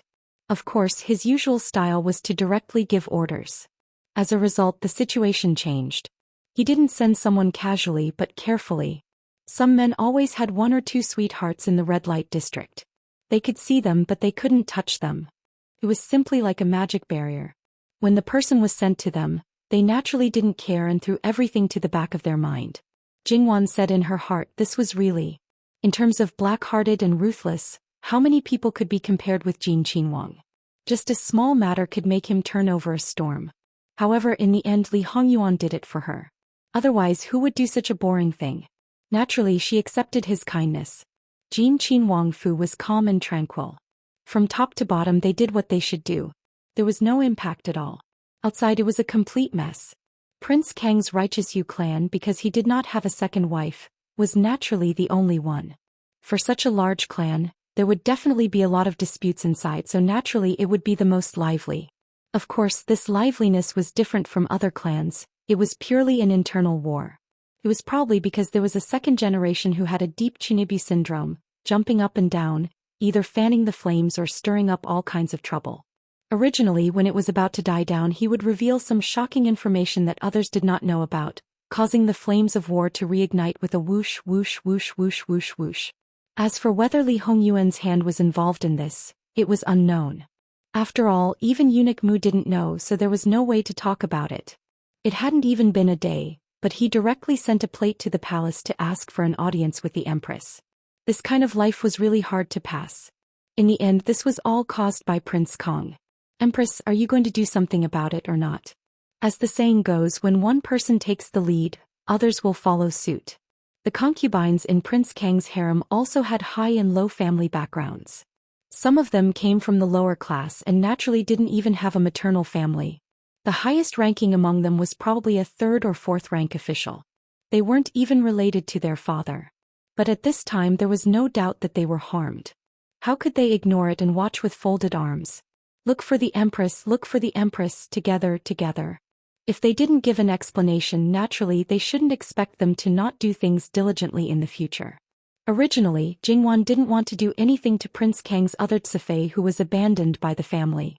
However, because they came from Qin family noble Consort Su's hardcore supporters, if they abandoned this family and didn't send beauties, wouldn't it tell outsiders that their husband was actually on Prince Rui's side? That was absolutely impossible. Therefore, this Qin family couldn't find Empress Sun, so they went to find noble Consort Su. If it didn't involve the Qin family, noble Consort Su would definitely watch a good show. The more fun Empress Sun had, the happier she would be. Although she didn't want to admit it, if it was just a one-on-one competition, she was probably not Empress Sun's opponent. However, no matter how powerful Empress Sun was, she couldn't withstand her stupid son who specialized in making things difficult for her. This pig teammate could even drag God down from the altar. But now she couldn't sit still. She had seen the power of a pig teammate. The trouble caused by this daughter-in-law was an indiscriminate attack. The only difference was whether one was involved or not. Those who weren't involved didn't have any benefits at all.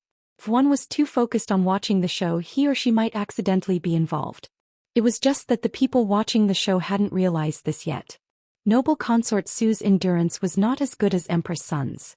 Even if she was not well recently and was in low spirits, when she heard her cousin-in-law, the wife of the right governor, and the other two daughters-in-law of the Qin family crying, her temples couldn't help but twitch and hurt badly. Annoyed by the crying, she directly smashed the cup. The crying in the Jade Essence Palace abruptly stopped. What does this Lady Luo want to do? She's causing trouble one after another. Is there no end to it? The women below let out a sigh of relief. They thought that noble Consort Su was angry at them, but they didn't dare to continue crying. Noble Consort, what should we do? If this continues, we won't be able to do anything. Noble Consort Su rubbed her temples. Come, summon Jin Wangfei to the palace. No, summon old Madame Luo to the palace. Noble Consort Su thought about how she was angered to the point of vomiting blood by old Six's daughter-in-law. In the end, her son still helped his wife. She hadn't seen her son these days, and she didn't want to see that daughter-in-law of hers. Therefore, she had to find someone who could definitely control her. Without a doubt, old Madame Luo was the best choice. Although old Madame Luo had been sitting at home these days, she was very clear about what was going on outside. However, she was calm and unperturbed. At the same time, she was prepared to be invited to the palace. Therefore, when the people from the Jade Essence Palace came, she wasn't surprised. She changed her clothes, brought along a servant girl, and entered the palace in an unusually free and easy manner. After all, she was a woman appointed by the imperial court, and her husband was the minister of the Ministry of Appointments. Noble consort Su naturally had to be polite. She let the servants serve tea, wore a warm smile, and inquired about her well-being. Only then did she tell the purpose of the lovers' attack. Old Madame Luo's face was filled with astonishment. Wasn't it said that Jin Qinhuang was also the one who sent it? How did it involve Jin Qinhuang Fei? Jin Wang Fei was brought up by this noble consort. This noble consort is very clear about her temperament. She definitely wouldn't do such an improper thing. On the other hand, Jin Qinhuang Yi, as far as this noble consort knows, he often does this kind of thing in the past. This time it will definitely be the same. Noble consort Su suppressed the old blood in her heart. Yuan only occasionally sends one or two. Those are basically between the imperial family. Even if it's someone with a different surname, most of them are the prince consort and Juima. He is a bit careless, but he disdains to send people to the families of those low-ranking officials. Old Six's wife had personally said at Prince Kang's Fu that this matter isn't over. Noble consort Su stirred the tea. Bengong doesn't have any other meaning. I just want old madam to advise old Six's wife. Prince Kong has angered her, and it's over after venting her anger. This woman has a bit of a temper and is a bit jealous. This is a very normal thing, but there should be a limit to it. Don't make everyone's face look bad. So to say, noble consort Nyang Yang also thinks that Prince Kong sending molesters to Jin Qinhuang Yi is the same as sending ordinary beauties, and doesn't have any other meaning? Jin Qinhuang Fei is using this as an excuse because she's jealous? Noble consort Nyang Yang can guarantee that Prince Kong really doesn't have any bad intentions? If Jin Qinhuang Fei doesn't deal with the person, if something happens in the end, who is to blame? Right now, Jin Qinhuang Fu only has Jin Qinhuang Fei as the mistress. Something happens, does she still want her face? Does she still want to live? For the sake of the imperial family's face, would they push all the blame onto her head, saying that she didn't abide by the virtues of a woman and had an affair? Jin Qinhuang Fei is a daughter from the Luo family. How should the Luo family deal with it? Qinfu even suspects that this is a plot against Jin Qinhuang Fei, against the Luo family. It's fine if noble consort Nyang Yang doesn't uphold justice for your own daughter-in-law, but instead you're blaming Jin Qinhuang Fei. At this moment, old Madame Luo wasn't as amiable as before. She was also respectful towards noble consort Su, and her words carried coldness. Noble consort Su was blocked to the point that she couldn't speak. She stiffly tugged at the corner of her mouth. It's not to that extent. Noble consort Nyang Yang, as the saying goes, one shouldn't have the heart to harm others, but one must have the heart to guard against others. What kind of situation is it now? Everyone is clear. Some things can be investigated after it has happened. Even if some people get punished, it's useless. Everyone understood the reasoning, but this matter. Old Madame Luo were talking about the matter of Jin Qinhuang Fei sending the beauty. The daughter-in-law of the Qin family saw that noble consort Su was speechless and spoke up. I also said that the one who sent the beauty was Jin Qinhuang Yi. If you want to reason, shouldn't it be Jin Qinhuang Yi? But this matter was done by Jin Qinhuang Fei. Where's the evidence? Old Madame Luo lightly glanced at the other party. Everything needs to be based on solid evidence. Don't speak without thinking. Jin Qinhuang Yi has no reason to do this. The other party persisted. Old Madame Luo chuckled, but it was indescribably mocking. Jin Qinhuang Yi has done many things in the past. Does he have a reason for everything he does? Otherwise, he would have directly called Jin Qinhuang Yi and Wang Fei into the palace to confront each other. So it could be said that with Jin Qinhuang Yi's black reputation, no matter what was pushed onto him, it could be said that he was a professional scapegoat. Of course, he had always been the scapegoat for his own wife. If other people wanted him to be the scapegoat, the result would definitely be extremely miserable. This time no one spoke again. The people below all looked at Imperial concubine Su at the same time. Imperial concubine Su only felt that her head hurt even more. Her son simply refused to see her. If she forcefully called him into the palace, it could be said that there would be another knot that had not been removed before. This was absolutely not what Imperial concubine Su wanted to see. Moreover, even if they really confronted each other, if he said that he did it, then what should she do? In the past there were many more disgraceful things than this, but in the end didn't they just leave it unsettled? Imperial concubine Yang, this subject's wife, has to say, although this matter seems to be big in essence, it is just a trivial matter. The families who received the beauty, because it was Jin Qinhuang Yi who sent her, It was not easy to refuse. However, Jin Qinhuang Yi did not forcefully stuff her into those men's beds. He just casually found a place to raise her. As the saying goes, a cow does not drink water, can it be forced to drink water? There are many officials in the capital. Every day there may be people who send people away and there may be people who receive people, but there has never been a farce in those people's homes. Now these families are in a mess. In the end, it's still those men's own problems. They only know how to find excuses from others and never face their own problems. It's really unreasonable. Old Madame Luo's words hit the root of the problem. It also made the Qin family's daughters-in-law blush, including the right governor's wife. Originally, it had nothing to do with her, but because she was a sister-in-law, she couldn't stand their pleas and made a trip. But now it made her so ashamed that she was unable to show her face. This subject's wife sees that imperial concubine Yang Yang seems to be tired. If there is nothing else, this subject's wife will take her leave first, so as not to delay imperial concubine Yang Yang's rest. No matter what happens, a person's body is their biggest asset. If the body collapses, then nothing can be done. Old Madame Luo's words were sincere because she herself was the best example. She had nothing to worry about now and could be considered to be enjoying her remaining years. Jingwan was married and her husband treated her very well. Now she wanted to see Jingwan's child be born and didn't want Jingwan to worry. Therefore she had always paid attention to her body.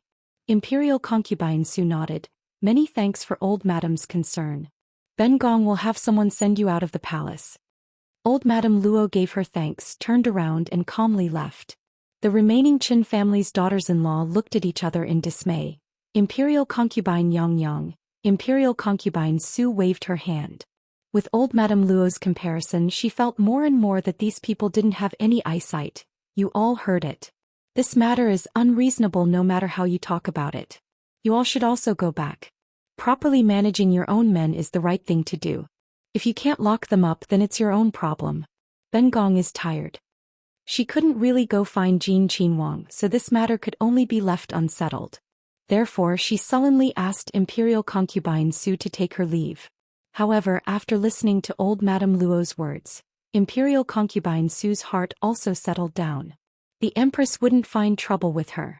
Therefore, after all was said and done, the most serious problem in this matter seemed to be that the eldest grandson of the D Emperor almost lost his hearing. But now that he had received treatment, he could recover. The main culprit was Kong Qinhuang. Lu Qingdi had already punished a portion of them. As for the rest, it could only be clear when the time came. As for Jin Qinhuang's matter, it seemed to be very serious. However, just as she said, Jin Qinhuang didn't say anything, so why would other people meddle in it? Even if she was in the wrong and Lu Qingdi didn't make a move, no matter how much other people jumped around, it was useless. What was the reason for all parties to move together? After old Madame Luo left the palace, she didn't directly return to the Luo residence. Instead, she went to Jin Qinhuang Fu. Although she knew that Jingwan's actions were within her control and that Jin Qinhuang was controlling things from behind, nothing would happen. But one after another popping up from time to time still made people unable to stop worrying. When old Madame Luo went to Jin Qinhuang Fu, she didn't need a visiting card. She respectfully welcomed people in and quickly sent someone to report to Li Hongyuan and Jingwan. Speaking of which, it was the first time that old Madame Luo entered Jin Qinhuang Fu. Not to mention other things, just by looking at the overall layout, she could see Jin Qinhuang's intentions towards his granddaughter. In old Madame Luo's view, as long as their relationship was good, it didn't matter if there were more messy matters. In just this short period of time, she had already decided not to ask what they were going to do or what they were doing. When Jingwan saw old Madame Luo, she quickly went up to greet her. She didn't want greetings or anything. Both sides didn't need to. Although Li Hongyuan was a super vinegar jar, he wasn't to the extent that he didn't leave this space for Jingwan. After saying a few words to old Madame Luo, he turned and left. Don't look at how he was very idle all day long. In fact, he had a lot of things to do. If he really wanted to do everything by himself, 24 hours a day wasn't enough. Jingwan could guess the purpose of her grandmother's visit, but now she didn't even mention half a word. Jingwan also didn't take the initiative to bring it up. Jingwan held old Madame Luo's arm and took her to walk around the garden. There are a lot of famous treasures in the Fu. Some can be split and some seeds have been collected. After next spring we should be able to get some new plants. At that time we'll send a few more pots to grandfather. Why do you care about him? If he really gets your flowers and plants, who knows how he'll show them off to others. Jingwan chuckled. Speaking of which, grandfather doesn't have any other preferences. What he likes is just what I'm good at. They all say that old children are old children, the older they get, the younger they get. Grandfather has never been careless about important matters. Showing off the flowers and plants is nothing serious. That's the reason, so I'm too lazy to care about him. He can do whatever he wants. Grandmother, you don't have to worry about me. Everything will be taken care of by the prince. According to my temperament, it's better to live my own life quietly. There are some things that don't need to be said. She would only feel helpless if she said too much. How could old Madame Luo not know that Jingwan was a person who didn't look for trouble? The prince's mansion was clean.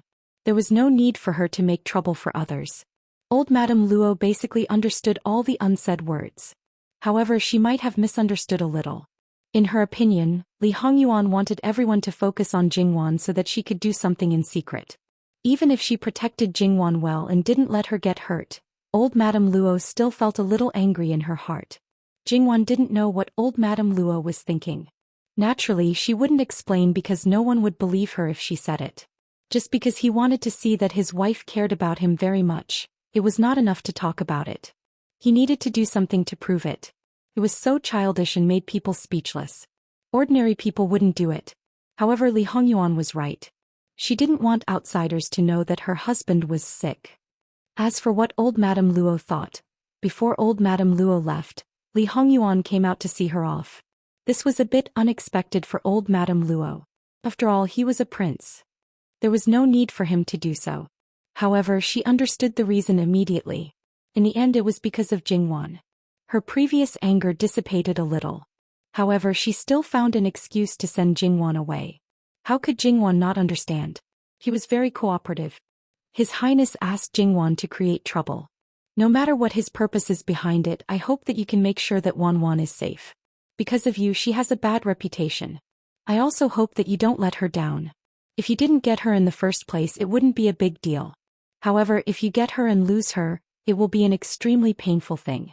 I know very well that His Highness is not a kind person, nor is he a person who values relationships.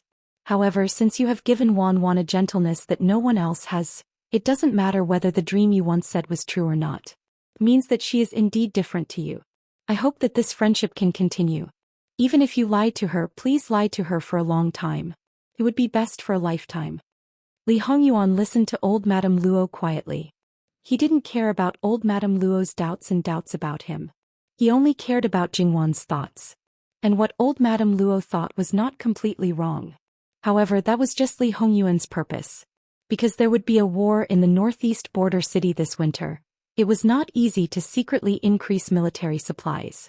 Although it was more or less ready, he couldn't relax until the last step. If there was a little mistake, his plan might be exposed. It was not impossible to seize the throne now, but it was not a good time. Once there was internal turmoil and external war, the troubles would multiply.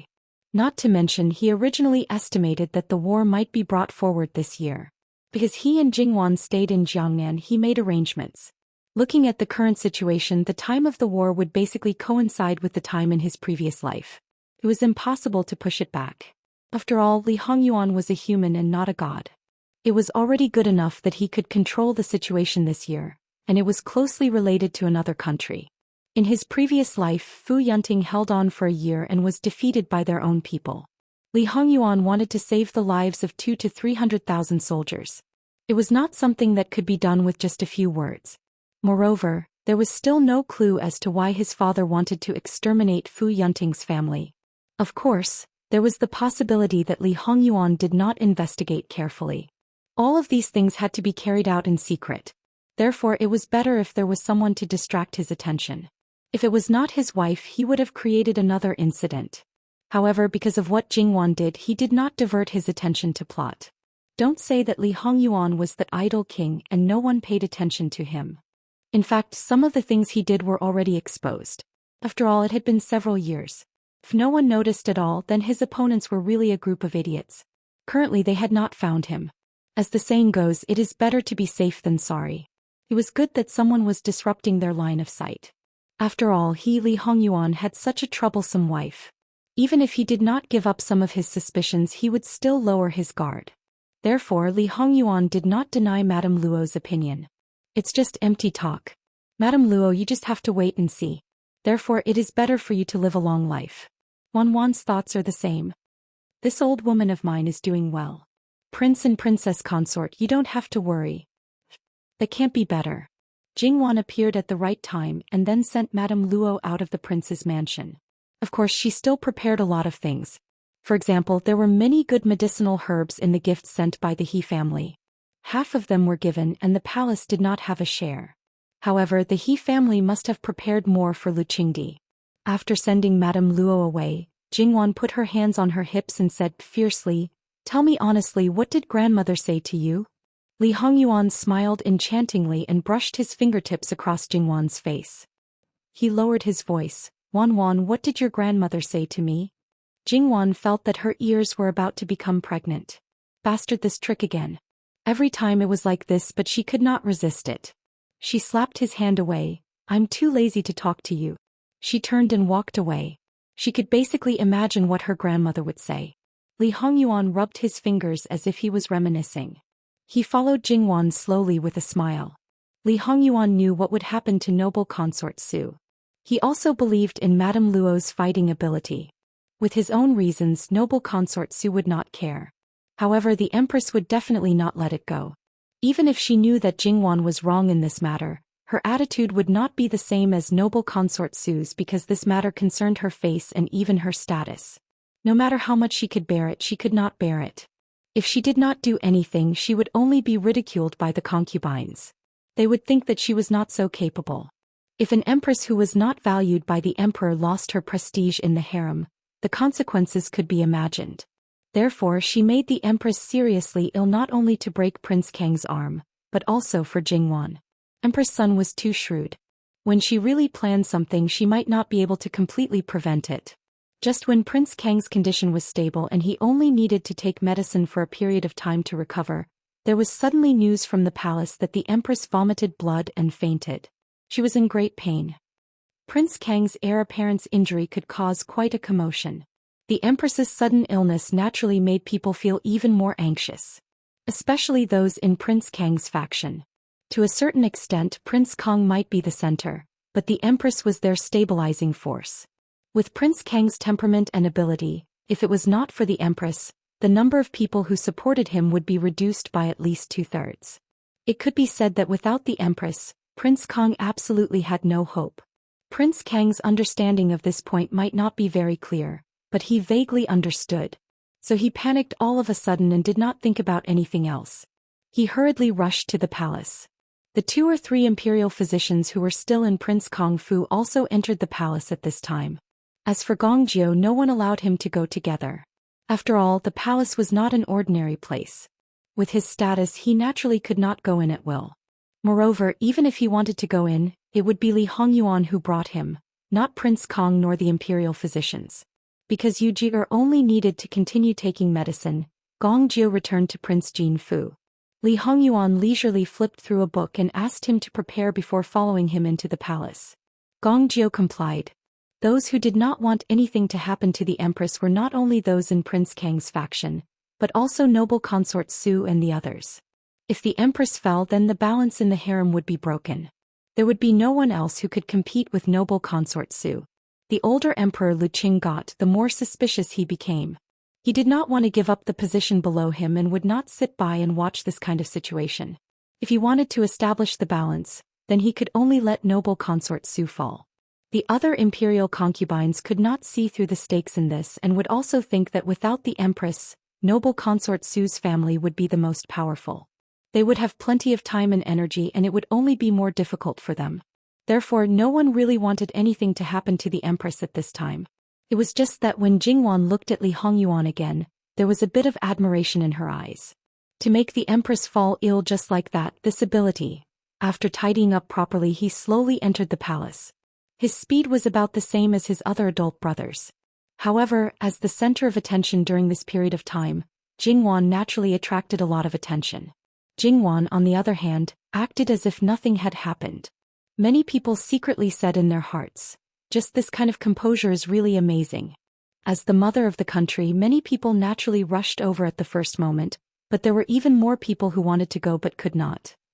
Therefore, when Jingwan and the others arrived at Kunyi Palace, all the people who lived in the palace who could have a place were all present. No matter what they seemed to be thinking, they all showed some real or fake worry on the surface. Some even used their handkerchiefs to wipe the corners of their eyes from time to time. Jingwan quietly followed Li Hongyuan. Anyway, they could not see the Empress at this time. They only needed to wait outside. As for how long they had to wait and whether they could see the Empress, it was another matter. As for whether they, as the daughters-in-law, would serve the Empress, it was up to Emperor Lu Qing to decide. However, under normal circumstances, even if the Empress woke up, she would not do such a thing to offend people. Noble Consort Su saw Jingwan and the others as soon as they came in and went forward somewhat anxiously. Yuan, greetings to Imperial Mother. Jingwan followed Li Hongyuan and bowed to her.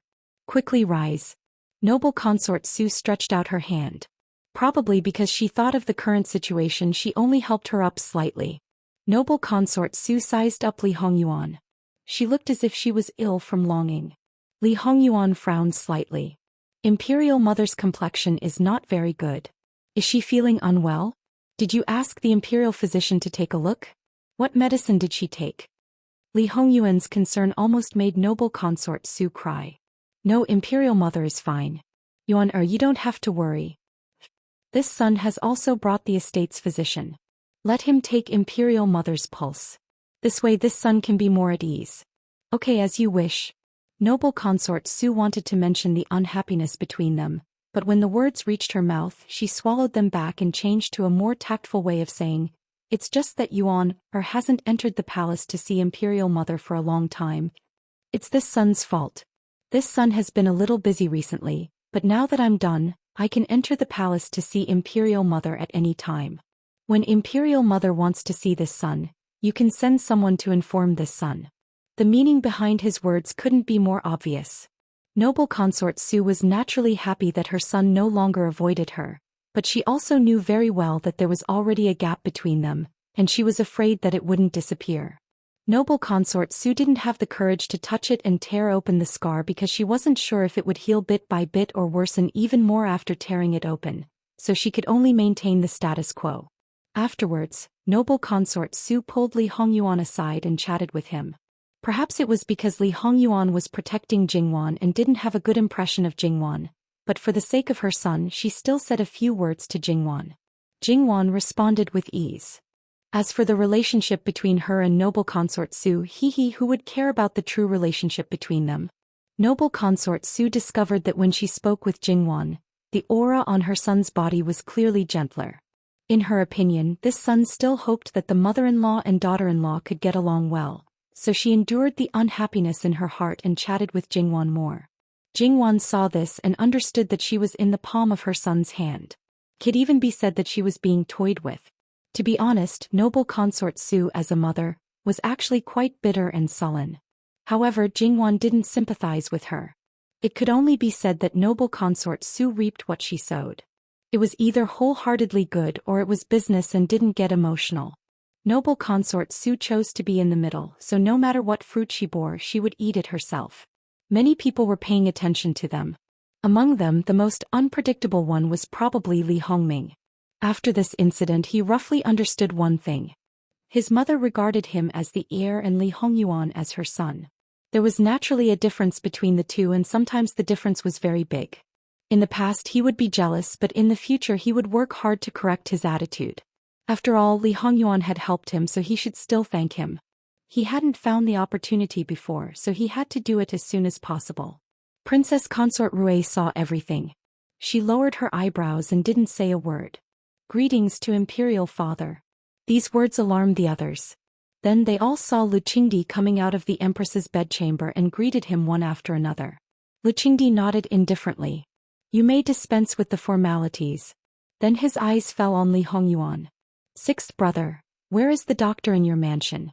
Let him enter the palace and take a look at the Empress. Anyway, Gong Jiu's medical skills had been shown once by Prince Kang's heir and had been recognized by the imperial doctors. Naturally, no one would say anything at this moment. When I entered the palace I brought him with me. He is now outside the hall.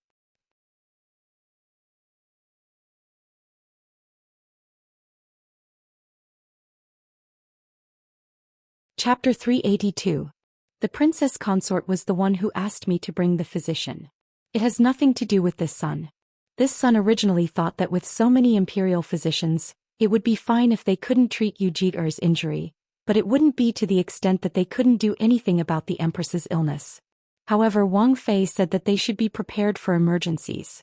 It would be best if there was no need, but if there was a need it would be to avoid wasting time. Looking at it now, she was right. Li Hongyuan said indifferently. However, anyone could hear the sarcasm in his words. The corner of Lu Qingdi's mouth twitched. Did he have to be so honest? However, on second thought, this vile spawn really wasn't attentive enough to care for others. Other than the imperial consort, including him, it was already good enough for him to come and take a look at him at the first moment. However, in the end it was his own fault for spoiling him. Who could he blame? Old Sixth's wife, you're too considerate. You probably worried a lot when you met this bastard. You should be more forgiving. If it was any other son, Lu Qingdi wouldn't say such words. However, this son of his was really troublesome. Although he was thick-skinned, he would only praise him when he had no choice but to. Under normal circumstances he was too embarrassed to say such words. Imperial father is too kind. His Highness is very good. Jingwan lowered her head. These words were the truth. It wasn't just Lu Qingdi who was affected, but also Jingwan. A certain person's image was really deeply ingrained in people's hearts. It made those who were closest to him in this world think that he was unreliable. The degree of his foolishness had already broken through the sky. Well, if Lu Qingdi knew his son's true appearance, what kind of feelings would he have? What kind of expression would he have? Would he be more angry at being deceived, or would he be more comforted? Also, she did have the intention to bring Gong Jiu along. However, before she could say it, a certain person had already arranged everything. Well, she would feel embarrassed if he put all the blame on her, even though she wouldn't blush. She had gained a good impression in front of Lu Qingdi, but it would probably also gain a bad impression from other people. After all, if it was Li Hongyuan who did this, they probably wouldn't have any reaction because nothing he did could be judged with common sense. However, it was different if it was her. She might be thought to have sinister intentions, especially in noble consort Su's heart. She was so filial to the Empress, but so unfilial to her. Thinking about this, Jingwan's heart was a little messy. Well, it doesn't matter. If the soldiers come, the husband will block them. If the water comes, the husband will cover it. Now Jingwan was quite self-aware. You don't have to put in a good word for him. I know better than you what kind of character he is. Lu Qingdi waved his hand. You really don't know anything. Jingwan did not try to defend herself. After all, this did not matter to a certain someone. It did not matter at all. Gong Jiu was called into the hall. He was well behaved and didn't look sideways. It was just that his etiquette was a little lacking. Jingwan saw this and was slightly surprised. It was reasonable to say that Gong Jiu's etiquette was absolutely passable. However, since he was brought back from the outside, his perfect etiquette was a flaw. If people noticed it, it might arouse suspicion. At that time he might really be thought to have ulterior motives. She didn't know if it was a Yuan who reminded him, or Gong Jiu himself who noticed this. At least, Jingwan herself only reacted when she saw Gong Jiu salute. Therefore, no matter who it was, it could only mean that she was far from enough. Lu Qingdi already knew that the new Fu doctor of Jin Qin Wang Fu was young, but after seeing the person he was still a little surprised. Although it was said that those who reached the top were the seniors, but in some industries being young would still be looked down upon. If it wasn't because he was Prince Kang's Shitsi, Gong Jiu definitely wouldn't be able to stand here easily. Lu Qingdi let people bring him in while he himself sat down in the outer hall. In addition to Prince Kong, all of Lu Qingdi's children, daughters-in-law, son-in-law and concubines were present. As for the grandchildren, as long as they could walk, they were also present. The number of legitimate children and concubines was not small, so it looked a little crowded. After that, it was estimated that the princesses and fumas of the same generation as Lu Qingdi, as well as the people with status in the Li clan, would also enter the palace. This number of people was enough to give people a headache. Lu Qingdi waved his hand to let all the concubines return to their own palaces and take away all the younger generation. It wasn't that no one wanted to express their worry or filial piety, But when Luchingdi swept a cold glance at them, whether it was their expression or their movements, they all froze and then resentfully left. Jingwan followed Li Hongyuan to Su Guifei's Yuchui Palace. In addition to the two of them, there was naturally also Prince Rui's Qin Wangfei and their two children, as well as Princess Minxiang and her Fuma. Princess Minxiang was Su Guifei's beloved daughter and was naturally doted on. The status of the Fuma she chose was naturally about the same as the other princesses. The difference was that Princess Minxiang was very overbearing. She didn't even think about being a concubine and had a high and mighty attitude when facing her Fuma, as if that wasn't her husband but a male pet she raised. She could summon him and send him away as she pleased. The fifth Fuma was also submissive and had an appearance of being bullied. Ever since Princess Minxiang got married, she had been living in her own residence. Her parents-in-law, mother-in-law, and the Fuma's uncles and elders, not to mention filial piety, had to respectfully bow to her every time they saw her. When she needed them for something, they had to send people to see her. They were also arrogant and bossy. Actually, these weren't all that much. The most outrageous thing was that Princess Minxiang didn't want to have children now. When she got pregnant, she aborted the child with 1 dose of medicine. She didn't even hide it from her Fuma. After drinking the medicine, the child was gone. Looking at the fuming Fuma, she even sneered and called him a good-for-nothing, and a useless man. Everyone paid attention to inheritance and heirs. It could be imagined how infuriating Princess Minxiang's actions were. At that time, the servant girls and nannies serving her were a bit alarmed, afraid that the Fuma would explode. After all, Princess Minxiang didn't want to have children and didn't allow the Fuma to touch other people. What was the difference between this and cutting off one's heirs? Even if she was a princess, it was her fault that such a thing happened. No matter how much Su Guifei doted on her, she couldn't openly side with her in this matter. In the end, the fifth Fuma endured it. When the fifth Fuma stepped out of Princess Minxiang's room, Princess Minxiang even said to her nannies, "See, I knew this good-for-nothing wouldn't dare to do anything." From then on, Princess Minxiang became more and more arrogant. Even the people around her all recognized the fifth Fuma as a good-for-nothing and didn't treat him as a master. Every time they met, it was already good enough that they could greet him hastily. Princess Minxiang didn't like him but liked to cause trouble. She would call him to the princess residence every day. Even if it was out of 10 times, she wouldn't see him at least 6 or 7 times. She even made the fifth Fuma kneel in front of her room all night long. Also, she allowed her subordinates to ask for benefits from the Fuma. After Princess Minxiang had dealt with the Fuma, she wasn't stingy with the benefits that she should give to his family. Or it could be said that she was using this method to tell the Fuma how capable she was. If he wanted to resist her, he had to weigh his own weight first. Other than that, only the parents of the fifth prince consort knew a little about the situation, but they didn't make it public. As for the other elders, they had very little contact with them. Their impression was that Princess Minxiang was probably not very close to people. But thinking that she was a princess and was of noble descent, it was most likely normal. It probably wasn't because of Princess Minxiang's generosity. Therefore, this extremely illogical couple in the eyes of outsiders was actually harmonious and deeply in love with each other. Noble consort Su was a person who took care of everything. If she knew that her daughter was like this after getting married, it would be like tearing her face clean, throwing her on the ground and stepping on her before sending her into the smelly ditch. Who knew what expression she would have? However, she still thought that her daughter was very good and was sensible after getting married. Jingwan noticed that her husband's gaze lingered on Princess Minxiang and her husband for a moment.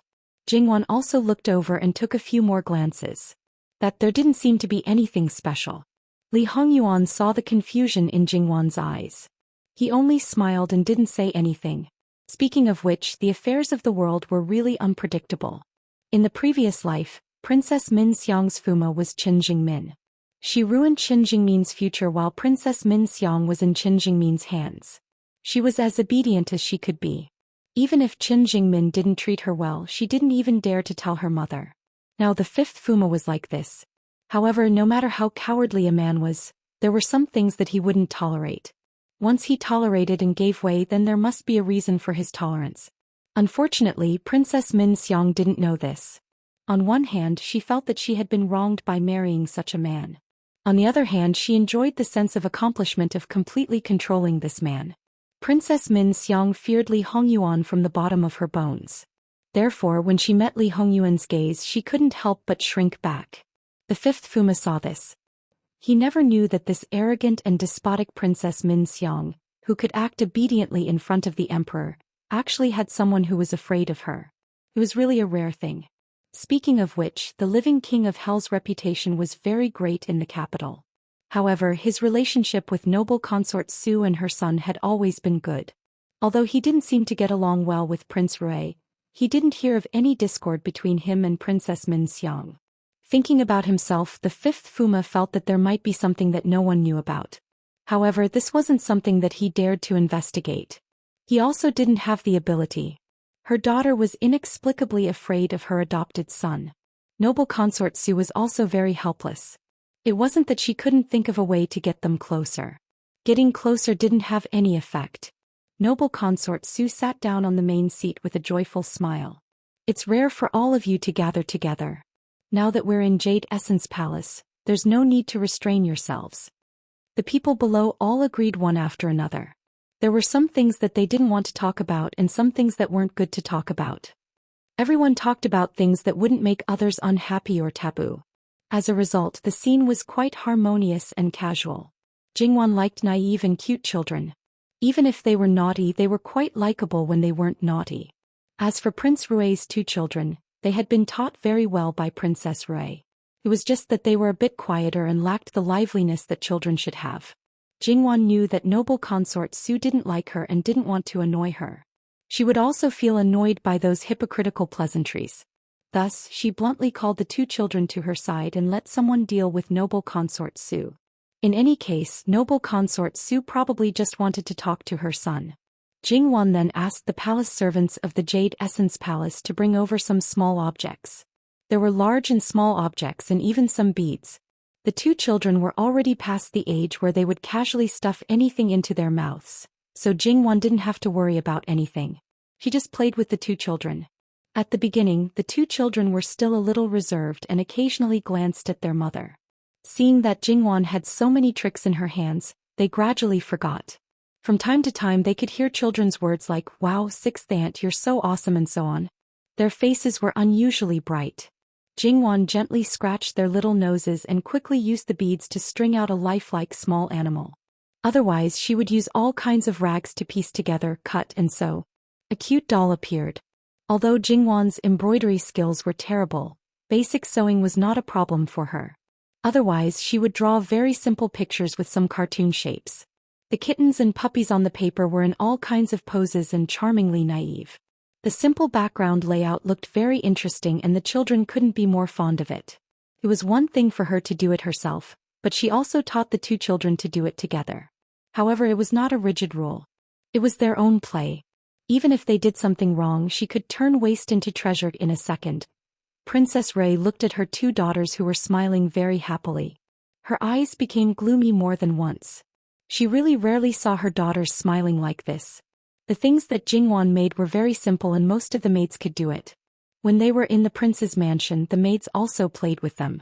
However, compared with Jingwan, the maids were more serious and less childlike. There were only a few tricks and there were not many changes. Moreover, when the maids played with them, they never dared to let them hold the scissors by themselves. They could only watch. Naturally, the fun was one level lower. Jingwan was patient and careful. Not only did Princess Rui notice it, but the others also gradually stopped talking and focused their attention on them. Sixth sister-in-law, you seem to still be childlike. When you have children in the future, we can play together. Princess Min Xiang pursed her lips and smiled. However, there was not a single person present who did not understand the euphemism. She was married, had a child, and even played with the child. What was that called? To put it nicely, she was still childish. To put it bluntly, she had not grown up. In this way, how could she serve her husband well? How could she be filial to her parents-in-law? Under normal circumstances, no elder would like her to have an innocent daughter-in-law. However, Princess Min Xiang wasn't a mother and didn't know that some things couldn't be seen only once. She also didn't know that no matter if it was Princess Rui or noble consort Su, when they saw the two children's smiles, their hearts were indescribable. Didn't she see how much noble consort Su disliked Jingwan and didn't say a word at this moment? She also did not know that her words made the king of hell, who she was most afraid of, remember her words. Li Hongyuan was originally a narrow-minded person, especially when it came to Jingwan. Even if she said the word no to Jingwan, he might take revenge on her at any time. Speaking of which, Princess Min Xiang did not have a good impression of Jingwan. It was mainly because noble consort Su said a few words in front of her a few days ago. In fact, according to noble consort Su's character, she was not the kind of person who gossiped behind others' backs. Even if she made her opponent look bad in front of Lu Qingdi, she was quite skillful. Therefore she did not say anything. However, Princess Min Xiang misunderstood her. Li Hongyuan glanced at her coldly. Min Xiang is married and has grown up. It is not difficult for her to take care of her husband and children, serve her parents-in-law, and take care of her aunts and uncles. As you said, your sixth sister-in-law has not grown up yet, so there is no need to be too calculative about many things. Princess Min Xiang subconsciously shrank, and Li Hongyuan's following words made her feel even more uncomfortable. No one knew better than herself what she was like after she got married. It could be said that Li Hongyuan's every word poked at her weak spot, making her feel guilty and short of breath. She did not even dare to refute. Noble consort Su also knew that her adopted son was very protective of his daughter-in-law and probably treated her very well. Although she did not know what her daughter was like after she got married, she could hear his sarcasm towards her daughter. She even felt that his following words were actually for her. However, now noble consort Su was also short of breath in front of Li Hongyuan. Your sixth sister-in-law likes children. When you have children in the future, it will be the same. Children were not an existence that could be mentioned to Princess Min Xiang. After doing such a thing, she could not be righteous, so she did not dare to say anything. Thus, Princess Min Xiang's abnormality was naturally noticed, and it was not only noble consort Su. Min Xiang, what's wrong? Are you hiding something from mother? Princess Min Xiang had a powerful backer in the palace and basically did not know how to restrain herself or look at other people's faces. Compared to those princesses who did not have a mother and did not have any favor, she was simply a naive and sweet girl. Of course, it was the kind that was absolutely derogatory. Thus she could not hide anything at all. When noble consort Su asked this, she appeared to be at a loss. Then she subconsciously looked at the prince consort beside her. Her face was a little pale, but there was a warning in her eyes and a pleading that she did not realize. Because of the angle, other than the fifth prince consort, only Jingwan saw it when she looked up unintentionally. Now she was 100% sure that there was a problem between this couple, and it was not a small problem. The eldest princess had a strong husband and a weak wife. This couple was probably the exact opposite. It was just unknown to what extent.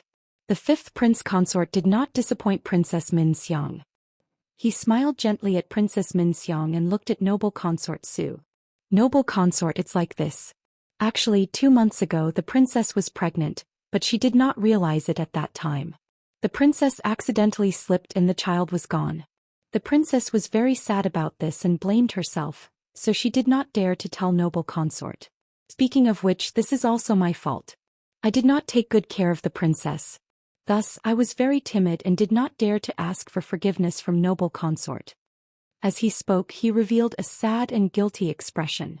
When Princess Min Xiang heard this, she nodded vigorously and also became sad. Really looked like that. However, her acting skills were not up to standard. In some people's eyes, it was simply clumsy. With noble consort Su's thoughts, she naturally understood that there was probably another problem. Taking into account the current situation, she did not continue to ask. She even comforted her with a few words. She was still young and had to take care of her body. He would definitely have a child. She had to be more careful in the future. It was said that the Empress had already woken up. Although she was still dizzy and did not know what had happened, the illness this time came too suddenly and too quickly. She probably would not recover so quickly. Moreover, it would be difficult for her to even get out of bed in a short period of time. Fortunately, there was no danger to her life. She just needed to recuperate well and it would not affect her lifespan. However, it was best not to overwork her mind, especially during the period of recuperation. It was best not to worry about anything. Knowing this situation, everyone heaved a sigh of relief. For noble consort Su and the others, this situation could be said to be quite advantageous. As long as the Empress was alive, they did not have to worry about Lu Qingdi creating another balance. Moreover, she was lying in bed and could not do anything. Noble consort Su and the others would have fewer restrictions. However, the reason for her illness was probably still because of Prince Kong. Everyone knew the unfinished words. Luchingdi was so angry that he kicked him twice and then punished him to kneel. This time Prince Kong was very obedient. He lowered his head and did not say a word. After making sure that the Empress would get better, Luchingdi left the Empress's palace and went back to do his business. From this point of view it seemed that he was not too bad. But who knew if Luchingdi was also putting on an act? The Empress's current situation was really not suitable to be disturbed, so Luchingdi sent all the people in the palace back. Noble consort Su wanted them to stay in the palace for dinner. In fact, the most important thing was to ask Li Hongyuan's opinion. She did not need to ask about the others at all. He just needed to say a word. Li Hongyuan nodded and agreed. Noble consort Su immediately beamed with joy. Seeing her reaction, Jingwan could not help but silently complain in her heart. Noble consort Su, have you ever thought about the feelings of your own children? Sure enough, you are the same as His Majesty. You are used to being abused by this son. Then, after His Majesty, you have a tendency to be abused. Whether you admit it or not, this was the ability of the King of Hell. No one else could learn it. It was just a meal. Even if Li Hongyuan was not there, Jingwan could eat. With him there, she did not have to worry about anything. She did not have to be careful about what she said to guard against traps. In his mansion, Li Hongyuan took care of Jingwan in some ways. It had become a habit, so he restrained himself. Sometimes his words and deeds were still very obvious, especially when compared with the other two couples. Therefore, what Jingwan did not know was that she had unintentionally fed some people a lot of dog food. Without comparison, there would be no harm. If the comparison was too obvious, the harm would be too great. In the past, outsiders rarely saw the way they got along with each other. Needless to say, Princess Rue and Prince Rue had always treated each other with respect. She tried her best to be Prince Rue's wife. Prince Rue took care of her and treated her warmly. That was simply a joke. Although Princess Min Xiang had control over her prince consort and did not have any concubines by her side, she only had hatred in her heart. Princess Min Xiang never knew that her brother had such a side to him. How could she not be envious and jealous of Jingwan? Noble consort Su was also very frustrated, especially when she saw Jingwan's indifferent expression. It was obvious that she was used to it. Noble consort Su was even more unhappy. But she had to take care of her son, take care of her son, take care of her son. In the end, he understood Li Hongyuan's character. He wasn't like Patriarch Pei, who thought that Li Hongyuan was putting on an act. This man who always did things his own way and disdained to put on an act. Why would he purposely put on an act for others to see? Therefore, this was something that couldn't be any more real. Who would have thought that Jin Qinhuang, who was dissolute and fond of beauty, who would pamper the most beautiful woman for 7 days, would be so considerate towards his Wang Fei, who was not considered to be absolutely beautiful. After finishing lunch and digesting the food, noble consort Su let Li Hongyuan take Jingwan to the side hall where he used to live. That was the place where Li Hongyuan lived before he was 7 years old. Noble consort Su had kept it until now. Of course, Prince Rue also kept it, but Prince Rue declined. He still had things to do and let Princess Rue take the 2 children to rest. As for Princess Min Xiang, there was no need to talk about it. Because this girl, before she got married, she had always been in Jade Essence Palace. At this time, she did not think of herself as a married daughter. Jingwan entered the side hall and saw the layout inside. There was not a single thing that was not meticulous. Moreover, there were no sharp things and the corners were also carefully handled. Noble consort Nyang Yang is really good to Wang Yi. Jingwan sighed with emotion, but this emotion was not pure. A complicated look flashed through Li Hongyuan's eyes. This place was the place where he lived before he was 7 years old, and the time he came back was when he was 10 years old. This meant that the real time that he parted with this place added together was close to 50 years. Originally, he should not have any impression of this place, but after walking in, some things still faintly appeared in his memory. It could be seen that this memory was very profound to him, but Su sure destroyed it. In the previous life, it wasn't that Li Hongyuan didn't have resentment, but as time passed it faded. But now he had the only person he cared about by his side. Li Hongyuan reached out and pulled Jingwan's hand. Jingwan was puzzled at first, but then she smiled. Is Wang Yi hiding any little secrets here? Even if there is, after so many years I would have long forgotten. Can I look for it? Jingwan asked expectantly.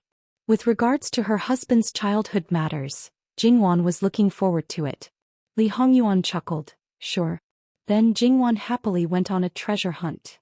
This side chamber was large enough that Jingwan spent almost the entire lunch break searching for treasures. Needless to say, she really did find some things. Among them there was a small box that was locked. It looked like it hadn't been opened for many years. Therefore, even if this box was known to exist, noble consort Su and the palace maids who cleaned this bedchamber probably didn't know what was inside. Li Hongyuan carefully thought about it. According to his vague memory, he searched several places and finally found the key. I didn't know that Yuan was so good at hiding things. Jingwan opened the box and the things inside were completely revealed. They were all small things and most of them were toys. However, it was obvious that in the eyes of a child these things were treasures. Li Hongyuan basically didn't remember the origins of these things, but among them, there was a red fortune bag that he took out. What's wrong? Do you have an impression of this thing? Li Hongyuan shook his head. He had already felt that there was something inside. When he opened it, it was a piece of jade. However, the moment he saw it, Li Hongyuan's expression became abnormal. It was a very special piece of jade. It was crystal clear and slightly yellow in color, but there were scattered blood-red patterns that looked like cracks. It didn't look like they were blended, but rather the cracks were completely embedded in it. However, the surface was incomparably smooth. According to the current technology, such a thing couldn't be artificially created. Jingwan felt that it was strange, but it wasn't unbelievable. After all, there were all kinds of strange things in the world. It looks quite beautiful, Yuan. What's wrong? Is there something wrong? Li Hongyuan restrained the emotions on his face. It's nothing. I just remembered that this was left behind by the imperial consort. It's the only thing she left behind that is in my hands. If that was the case, Li Hongyuan naturally wouldn't do anything. However, before he died in his previous life, this piece of jade was with him. It shouldn't have been strange. However, after he moved out from here at the age of 7, other than occasionally coming in the first year, he never came in again. In his previous life, after he ascended the throne, he sent the palace servants to clean up this place. He didn't touch it at all. As for whether this box was in his hands or not, he forgot. However, he was 100% sure that this jade wasn't with him. A few years before he died, this jade inexplicably appeared by his side. He even carried it with him from time to time. However, now that he thought about it, he couldn't remember how this jade appeared. He cared about it so much that it never left his body. There was no reason for him to forget its origin. The more he thought about it, the more suspicious it became.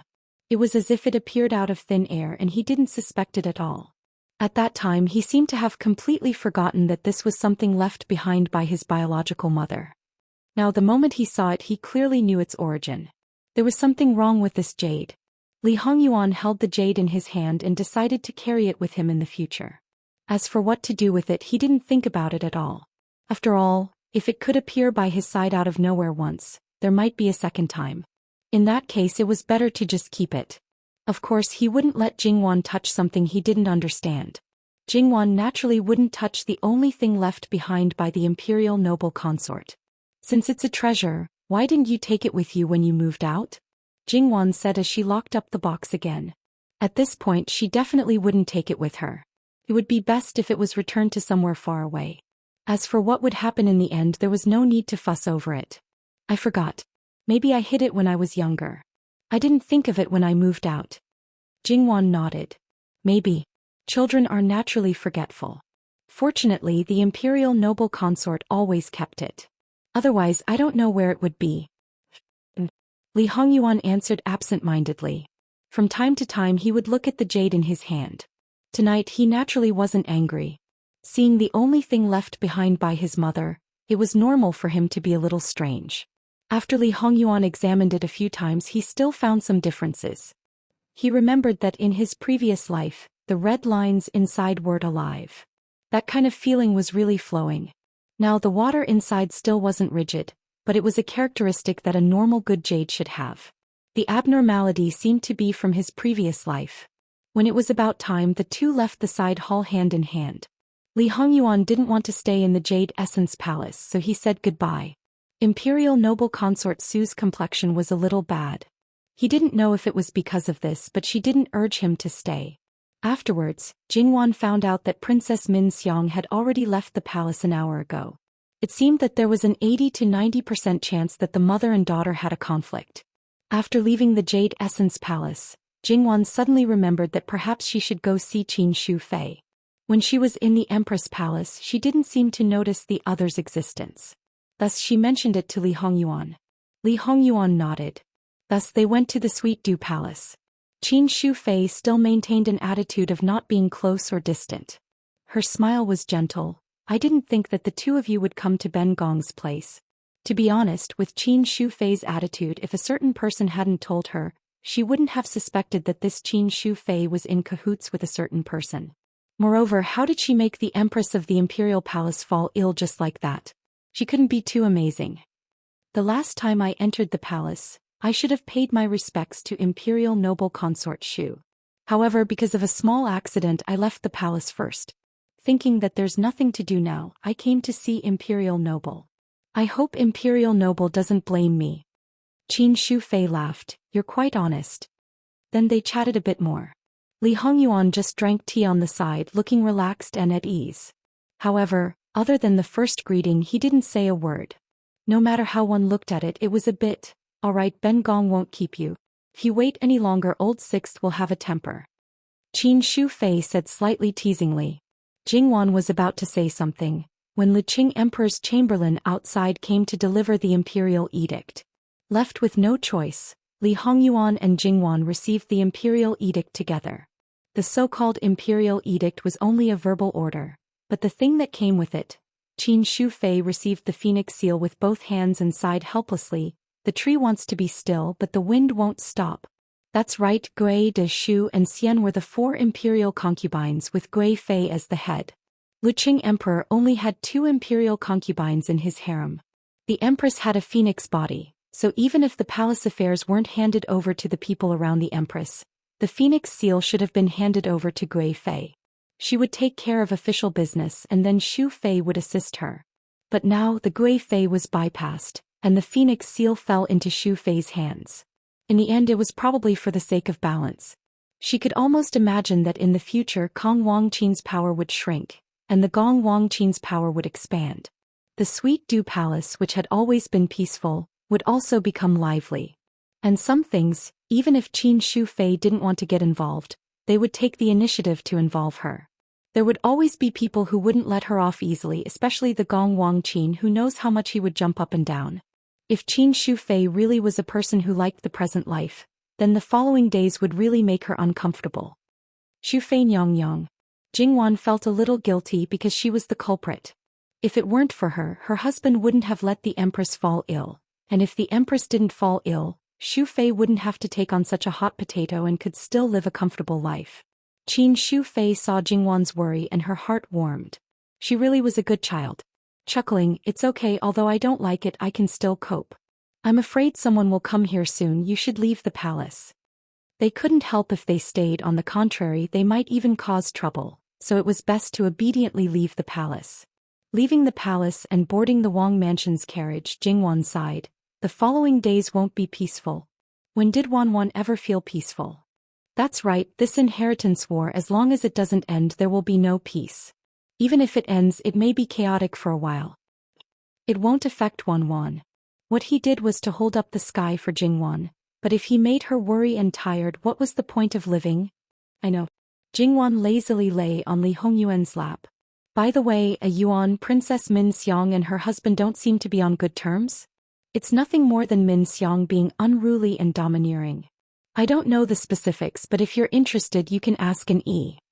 In Jingwan's view, an E was the head of the secret service under the living Hell King. He not only had to do the work on the surface but also had to do things in the dark. He even had to manage all kinds of gossip, which was really difficult for him. A Yuan should give him more monthly allowance. Jingwan teased. Isn't this under Wanwan's management? Besides, it's just a summary of some information, how hard can it be? Jingwan was silent for a moment. It seemed that they didn't need to care about food and clothing. All of it went through the Wang Mansion's public account, and every month there was at least 1,000 taels. If they went out on missions, there were additional subsidies. 4 ordinary high-ranking officials as guards, It seemed that having 10 taels a month was not bad. Even if it was a Wang mansion, especially one with power and influence, 100 taels a month was already very good. Thinking about it this way, Jinqing Wang mansion was simply the highest of high salaries, and it seemed that they weren't treated badly. Jingwan's heart was at ease. You're tuning in to the Biao's Wuxiao Chronicles YouTube channel. Don't forget to subscribe and join us on this journey to catch the most captivating stories.